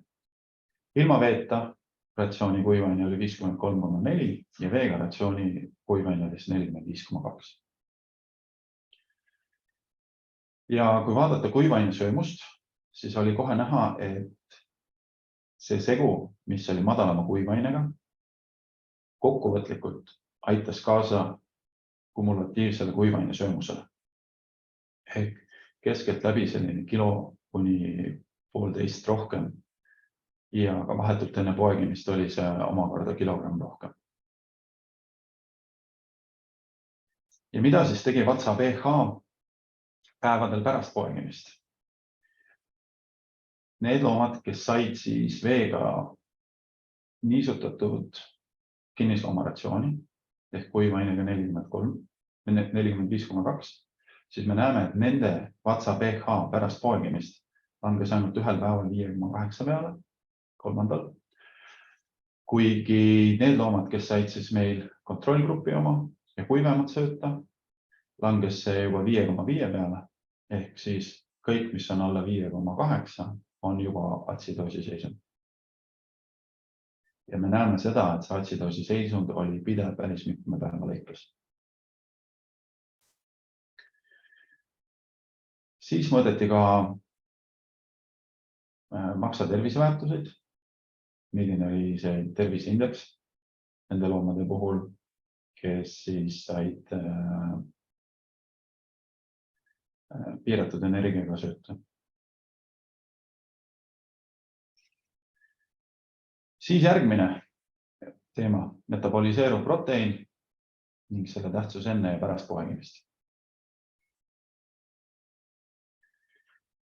Huvitava näitena on siin väljas praegu esmapoegijate andmed, ehk olenevalt sellest, kui palju need loomad said enne poegimist metaboliseeruvat proteiini ja milline on siis nende piimatoodang pärast poegimist. Ehk siis need loomad, need esmapoegijad, kes ei saanud täiendavat proteiini, siis me näeme, et ka nende piimatoodangud pärast poegimist püsisid väga tagasihoidlikud. Soovituslik oleks hoida see proteiini tase 1200 grammi juures metaboliseeruvat proteiini kinnisperioodi jooksul. Eriti siis sügisesel perioodil, kui loomad kasvatavad ka endale selga karva.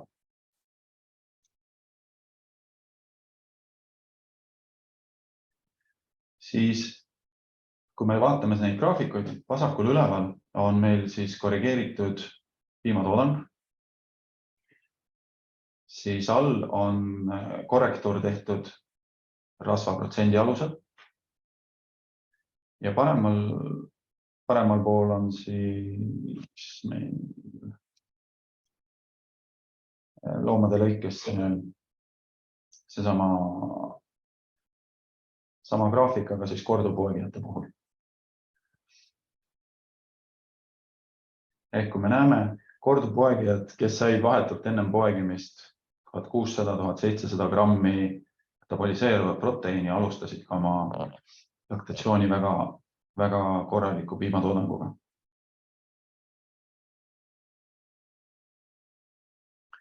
Ehk siis, milline on aminohapete mõju, mida me oleme üleminekuperioodil loomadele andnud piimatoodangu. 1996. aastal tehtud uurimuse puhul, kus panustati siis loomadele vatsast kaitstud metioniini, leiti, et positiivne tulemus on 2,7 kilogrammi looma kohta päevas, kui korrektuur oli tehtud rasv korrigeeritud piimale. 2005. aastal tehti katse, kus söödeti metioniini ja täiendavalt ka metioniini ja lüsiini, mille mõju oli siis 2,9 kilogrammi energia korrigeeritud piimatoodangut päevas. Ja me näeme ka teiste katsete puhul, et kui meil on vatsas kaitstud aminohapped, siis pigem on sellel positiivne mõju piimatoodangule ning ka piima toorproteiinile. nagu näiteks 2010. aasta uuringus, kus kasutati veel lisaks poolhapet ja B12 vitamiini. Ning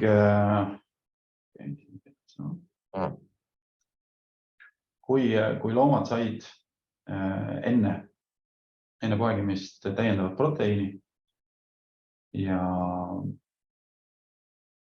ka pärast poegimist, siis selle mõju piimatoodangule oli väga märkimisväärne, ligikaudu 7–2 kilogrammi päevas.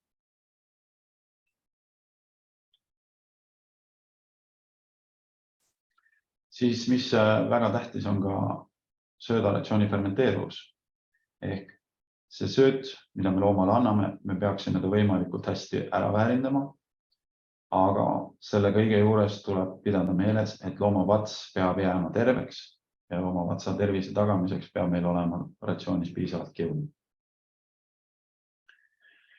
Ehk Ameerikas väga populaarne maisisilo tegemismoodus, PMR, et kuidas selle mõju on siis piimatoodangule. Tänu sellele paremale fermenteeruvusele, tänu sellele, et loomad saavad sealt rohkem tärklist laktatsiooni alguses kätte, on sellel väga positiivne mõju ka piimatoodangule. Hilisemas perioodis see natukene taandub, kuid perioodi lõikes on see ikkagi kasumlik ettevõtmine.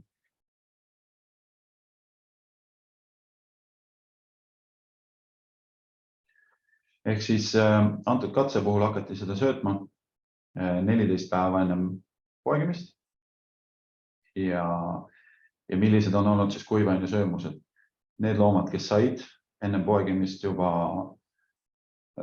teise tüübilist maisisilo, on näha, et kuivaine söömus oli ligikaudu kilo rohkem ning pärast poegimist 0–21 päeva oli see keskmisena 2 kilo rohkem, mis on väga hea tulemus. Lisaks tehti sama korrektuur ka rasvatoodangule. Ehk siin on näha, milline on kontrollgrupi tulemused, söötes tavalist maisisilo ning kui söödame PMR maisisilo. Kilogrammiliselt näeme, et toodangu erinevused on enam 3 kilo juures ja kui on nad viidud mudeli alusel ühele tasemele ehk 3,5% juurde, siis see toodangu erinevus on veel suurem, rohkem kui 4 kilogrammi. Esimesel 3 nädalal ning hilisemas perioodis on siis toodangute erinevused sellised 2–2,5 kilogrammi juures. Ja 2015. aastal tehtud katse, kus oli 17 Ohlssoni lehma, kellel siis 2 ja enam laktatsiooni, siis nende kinnisloomaratsioon oli kõrge kiusisaldusega, palju põhku, madal energiasisaldus ning tehti siis 2 erinevat varianti, madala tärklise sisaldusega ratsioon ja kõrge tärklise sisaldusega ratsioon ning 22. päevast loomad liikusid üle kõrge tärklise sisaldusega ratsioonile. Et millised need mõjud olid. Lisaks söödeti seal ka monensiini, kui Ameerikas on seda lubatud, sööta seda täiendavalt. Euroopa Liidus see kahjuks või õnneks nii ei ole. Ja need loomad, kellele anti kõrgema tärklise sisaldusega ratsiooni just laktatsiooni alguses, läks piimatoodang kiiresti üles. Nende kuivaine söömus tänu sellele paranes pärast poegimist. Tänu suurenenud kuivaine söömusele olid madalamad ka NEFA ja Ph.D väärtused vereplasmas. Ning paralleelkatse tulemusena siis need lehmad, kes said monesiini, jagunesid nende 2 grupi vahel ära. Nende puhul kõrgem piimatoodang, keskelt läbi 2,5 kilogrammi, suurem kuivaine söömus pärast poegimist, aga NEFA-le mõju puudus ning ka mõju Ph.D-le oli väga väike. Üks variant, mida veel oleks võimalik juurde sööta, on siis kroomiumpropionaat. Ja just siis, kui me kasutame teramaisi, mitte maisi silo. Ja graafik A näitab siis mõju piimatoodangule ning graafik B näitab siis seda, milline oli kuivaine söömus. Ning katseperiood oli siis 0–28 päeva. Pärast seda on kroomiumpropionaati loomadele juurde ei antud. Ehk siis järgnev periood oli sellise ülekantud mõju analüüsimiseks. Laktatsiooni alguses esimesed 4 nädalat on olnud füüsilise efektiivse kihu osakaal suhteliselt suur, 27,4. Ning hiljem on siis mindud efektiivse kihu seisukohalt tunduvalt madalama juurde, ehk siis 20,4 eurot. Aga piimatoodangu puhul me näemegi, et need loomad, kes olid kroomiumpropionaati saanud, kes on siis selle tumedama joonega, on siin esimeste laktatsiooni nädalate jooksul keskelt läbi 5 või kogunisti 10 kilose toodangu, suurema toodanguga. Hiljem me näeme tagasilangust ning stabiliseerumist enam-vähem 70. päeval, kus kõiki loomi söödetakse ühesuguse söödaga. Ehk siis ülekantud mõju on veel omakorda 28 päeva. Ning mis on meie jaoks ka tähtis, et milliseid konkreetseid söödamaterjale ning söödalisandeid me manustame selle üleminekuperioodi jooksul.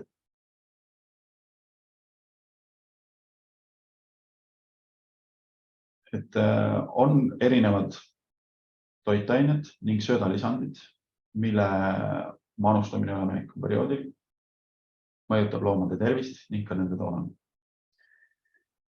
Vatsast kaitstud koliin aitab loomal ära kasutada neid rasvasid, mis ta on siis salvestanud oma rasvkutte. Tänu sellele koliinile suudame me siis muuta selle talletatud rasva energiaks ning negatiivse energiaperioodi me saame tänu sellele viia palju lühemaks. Metaaniin ka omakorda kaitstud kujul, sest kui me neid elemente ei kaitse, siis need lihtsalt liiguvad meil vatsast välja. Metaaniini puhul on ta siis parandanud tootlikkust, tõstnud seda immuunsustaset. Metaaniinil on ka mõju siis piima aminohappelisele koostisele ja proteiini tasemele ning ta ka vähendas vabade radikaalide arvu organismis. Kroompropionaat, nagu ennem korraks sai näidatud, on siis tähtis osa energia ainevahetuses, osaleb immuunfunktsioonide juures, ehk siis aitab meil ennetada süstilisi metriite. Kuna ta toimetab energia ainevahetuse juures, kui loomal on hea olla, sööb ta rohkem, ehk siis suureneb kuivaine söömus ning läbi sellega omakorda toodang. Siis on parandatud mikroelementide allikas. Ehk pigem eelistada kas orgaanilisi gelaadi vormis ja teisi töödeldud vorme, mis oleksid looma organismil kergemini omastatavad. Mida vähem loom peab kulutama energiat nende erinevate mikroelementide omastamiseks, seda väiksem on tal stress, seda parem on tal piimatoodang ning ka immuunfunktsioonid toimivad paremini. Ning lisandite koha pealt, mida on siis võimalik kasutada.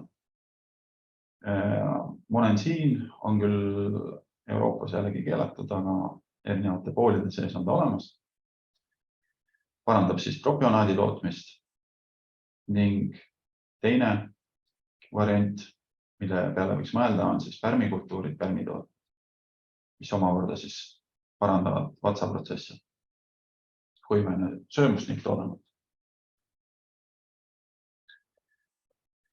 Ning siis on tehtud ka metaanalüüs vatsast kaitstud koliini lisamisel, just üleminekuratsiooni ehk siis vahetult pärast poegimist. Ja näha, et tegelikult need loomad, kes on seda saanud, näitavad paremat piimatoodangut, näitavad paremat energiakorrigeeritud piima, ka kuivaine söömuse paranemist on väga. Nüüd vahepeal küsiks ära meie viimase küsimuse.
Ehk kui mõni aasta tagasi olid need vastused pigem teistsugused, ehk siis viimast vastuse varianti valiti kõige rohkem, siis praegu on iseenesest tore näha seda, et 47% vastanutest valis siis esimese variandi, üks kinnislehmaratsioon, üks lüpsilehmaratsioon, lisapreparaati ei kasutata. Järgnesid siis võrdselt nii 2 kinnislehmaratsiooni, üks lüpsilehmaratsioon ja lisapreparaate ei kasutata, kui ka see, et on 2 kinnislehmaratsiooni, 2 lüpsilehmaratsiooni, nii kasutatakse lisapreparaate. Mõni üksik vastas, et on 1 kinnislehmaratsioon, 1 lüpsilehmaratsioon ja kasutatakse poole asju ka täiendavalt lisaks. Ma loodan, et miks ma tulin ka tagasi uuesti selle sama slaidi juurde, et see kõrge energia söötmine ennem poegimist võrdluses piiratud energiaga söötmisega ongi täna põhjustanud väga palju seda, et me tahame küll head, et me toome energiat, me kohandame loomaorganismi selle söödaga, mis tuleb pärast. Aga üldjoontes tänu sellele, et me toome vaba energia umbes 7 päeva enne poegimist, või mitte 7 päeva, vaid 21 päeva enne poegimist, siis 4-5 päeva läheb loomal aega, et selle kuivaine söömusega hakkama saada. Ja kui ta saab aru, et selle energiavajaduse ta katab ära näiteks juba 8 või 9 kilogrammiga, siis tekib enam-vähem sarnane situatsioon, nagu ka kui me söödame pikka või lühikest põhku, ehk vahetult enne poegimist me juba kaotame varem selle kuivaine söömuse ära ning mida madalamalt me pärast poegimist selle kuivaine söömusega alustame, seda keerulisem on meil seda hiljem uuesti üles saada.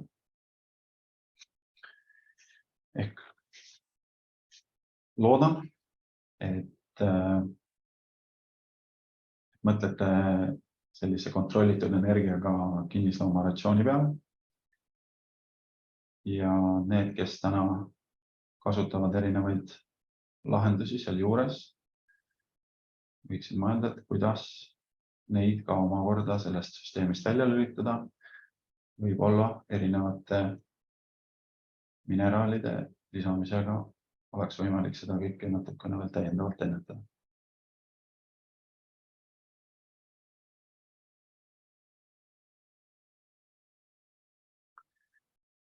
Ehk kui seda teemat hakata uuesti kokku võtma, ehk mida me peame endiselt õppima.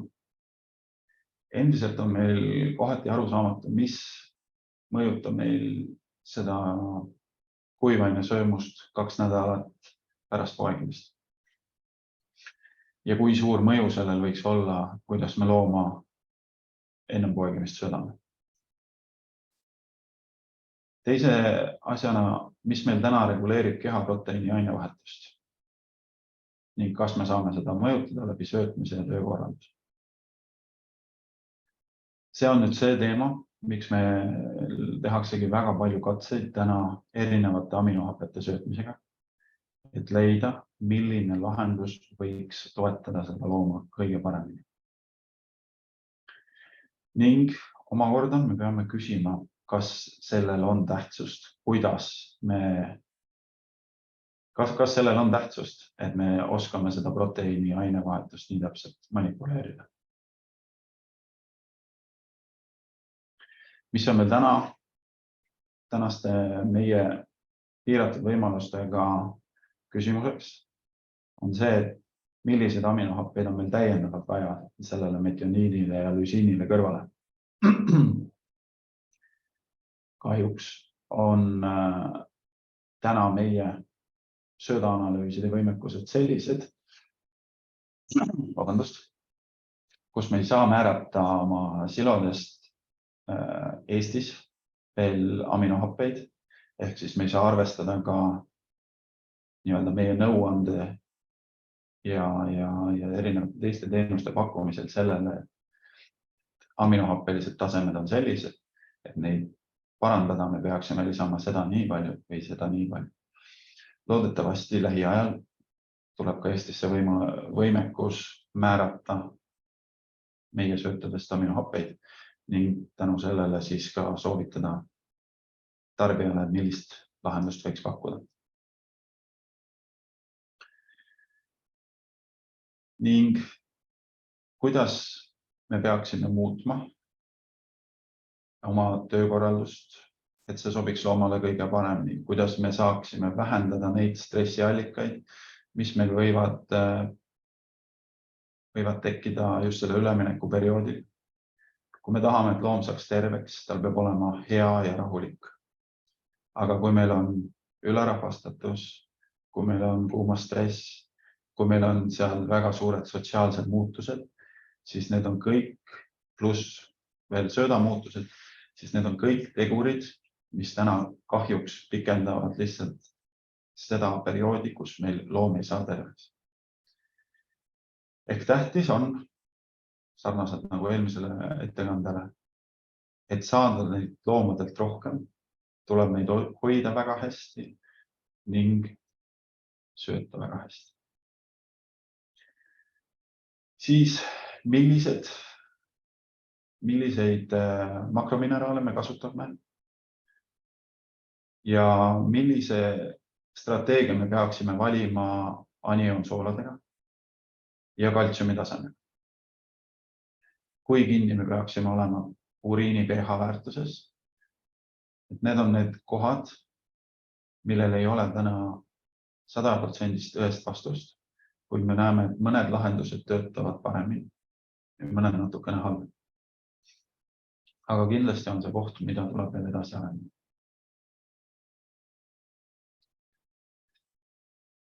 Omakorda on meil veel täna ka väga palju teadmatust selle kohta, kuidas rasvhapped meie ainevahetust seal üleminekuperioodil mõjutavad.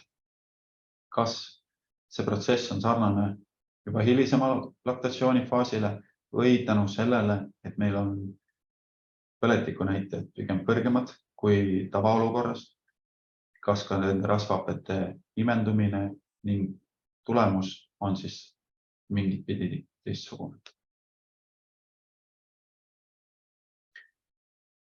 Ja nagu ennem sai mainitud, noorloomadega ei ole väga palju katseid tehtud, kus on just uuritud nende tervise näiteid üleminekuperioodil. Pigem olemegi keskendunud just sellele teemale, kuidas vähendada poegimishalvatusi, kuidas hoida looma ketoosi käest, aga samas on järjest suuremaks probleemiks kujunemas just nimelt mullikate ketoos ning ka see, et tulevad väga väikese piimatoodanguga lüpsma, mis suures pildis ongi tingitud sellest, et kas neil ei ole sobivaid aminohappeid või nende kogu proteiini saadavus on liiga väike. Ja nüüd sooviks sellel teemal teie täiendavaid küsimusi. Selge, aitäh, Tõnis. Ma praegu saan sulle öelda ühe kommentaari, mis on tulnud. Julgustan teisi vahepeal küsimusi kirjutama.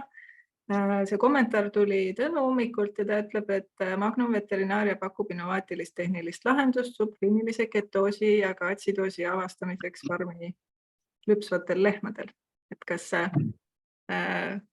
olid sellest teadlik või palume, et Tõnu kommenteeriks natuke seda seadet? Tõnu võib seda kommenteerida ka. Kui ta on nõus.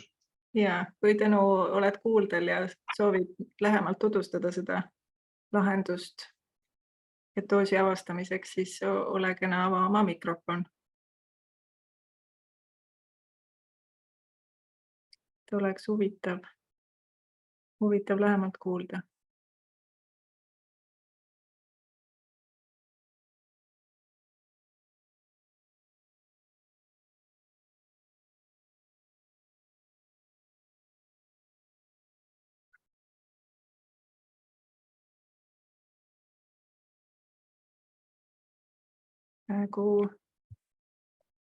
Praegu Tõnu kuuldel ei ole, aga siis ma saan võimaluse oma võhiklikke küsimusi küsida, et kuna ma ise söötmisega ei ole väga kursis, et mul tekkis selline praktiline küsimus, et mitu erinevat ratsiooni siis oleks laktatsiooniperioodil vajalik loomale koostada. Eks see on vastavalt farmi oma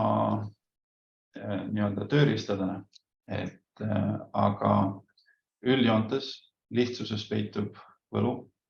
Ehk palju lihtsam on ühte ja sama ratsiooni iga päev ühtemoodi teha, kui see, et me ajame selle pildi väga, väga keeruliseks.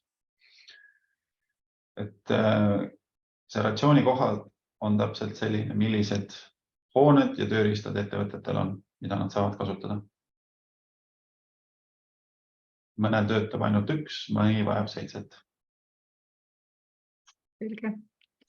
Et siis edasi arendaks selles suunas juttu, et sa rääkisid küll viimastest teadusuuringutest mõnelt maailmast, aga et ma tean, et teil endil on ka uuringud käimas koostöös teadlastega, et kas sa saaksid nendest ka natukene avada, mis teemadel need käivad? Täna on koostöös Eesti Maaülikooliga meil ja Priaga siis 2 katset. Üks on täpselt üleminekuperioodi söötmine, kus siis Erika katsefarmi katseosa on tänaseks läbi. Ja tootmiskatse peaks algama järgmise kuu keskel, kus siis juba tuleb suurem grupp loomi.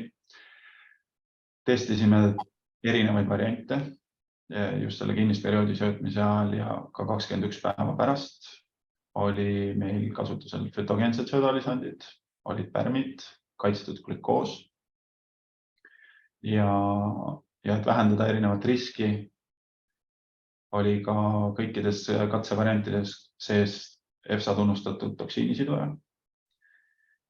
Ja siis tootmiskatsesse lähme parima tulemusega, aga seda, mis lahendus see on, seda ma praegu avalikult öelda ei tohi. Et mida me küll nägime, et sarnaselt sellele, mis välismaailmas toimub, ehk kui me ka seal söötsime lehmi kinnisperioodil ühe ratsiooniga, siis me saime väga head kuivainesöömused vahetult enne poegimist ning ka pärast. Ja need loomad, kes said fütogeenseid söödalisandeid, esimese 7 päeva jooksul Ph.D näidud ja põletikumarkerid olid väga madalad. Ehk selle koha pealt me saame küll anda kinnitust, et tulemused on väga sarnased sellega, mis mujal maailmas tehakse. Positiivne oli ka see, et katseperioodi jooksul selliseid loomi, kes katsesse ei sobinud, väga juurde ei tekkinud.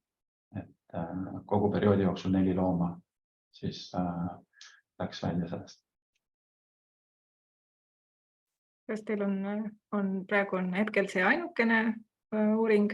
Teine katse koostöös Maaülikooliga on siis leida ülemineku piimale ehk siis 2–5 lüps täiendavat eesmärki, et see ei peaks jõudma mitte kanalisatsiooni, vaid võiks olla toode, mis aitab tõsta vasikate immuunsust.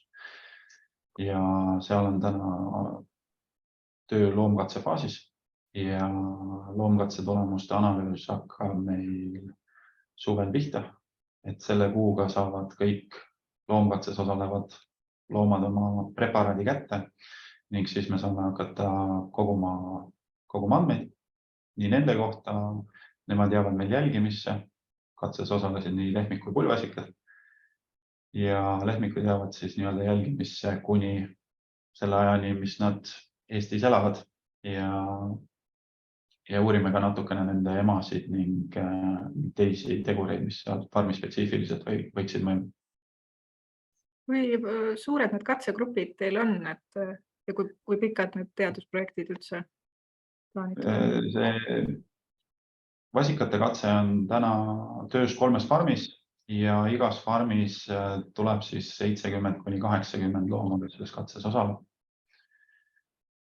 Söötmise katse puhul teaduskatses osales 40 looma ning nüüd, kui me läheme tootmiskatsesse, siis loomade arv on kuskil 200–300 olenevat, kes siis osalevad nii-öelda selles katseperioodis. Andmeid kogutakse 200-lt. Esinduslikud arvud. Ja. Aga ma julgustaks siin Tõnis näites oma viimasel slaidil neid vajadusi, millist teadmist meil oleks vaja, et veel paremini oma loomadega toimetada ja nüüd rääkis ka käimasolevatest uuringutest, et kui te ise praegu selle infopäeva lõpuks tunnete, et hoopis midagi muud või midagi, mida teie näete, et oleks vaja uurida, et mis on teie ootused teadus-arendustegevusele, et siis pange siia kirja, et see on kasulik info nii anuaidale kui meile Põllumajandus-Kaubanduskojas, et aidata siis, et nendel uuringutel teoks saada.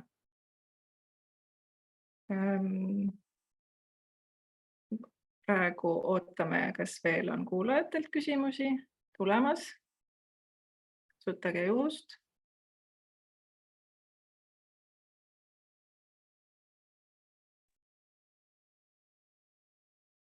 Ei ole praegu tulemas midagi.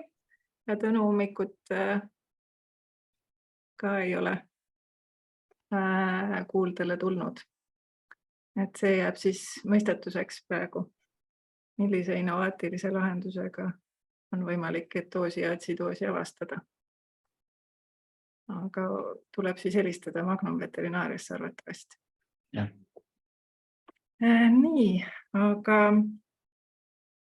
tundub, et oleme jõudnud lõpusirgele ja tänan sind, Tõnist, aitamaks nii välisesineja kutsumisel kui enda ettekannete koostajana ja ma arvan, et kõik said palju uut informatsiooni ja mõtteainet ja loodetavasti siis tõesti on Eestis ka varsti neid farme, kes üritavad söödalisanditega metaani eritust vähendada. Ja kui teil tekib mõtteid edaspidi, milliste uuringute vajadusi teil on, et kirjutage siis julgesti need e-maili teel meile Põllumajandus-Kaubanduskotta ja katsume leida võimalusi neid projekte ellu viia.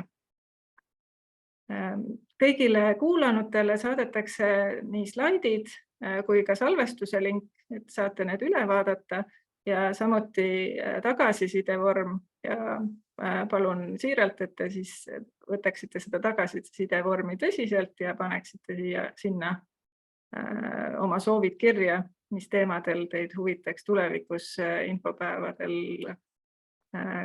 mis teemasid kuulata, et meie hea meelega korraldame neid infopäevi, kui teame, et see läheb asja ette. Tänan veel kord kõiki ja soovin head päeva jätku. Kohtumiseni järgmistel infopäevadel.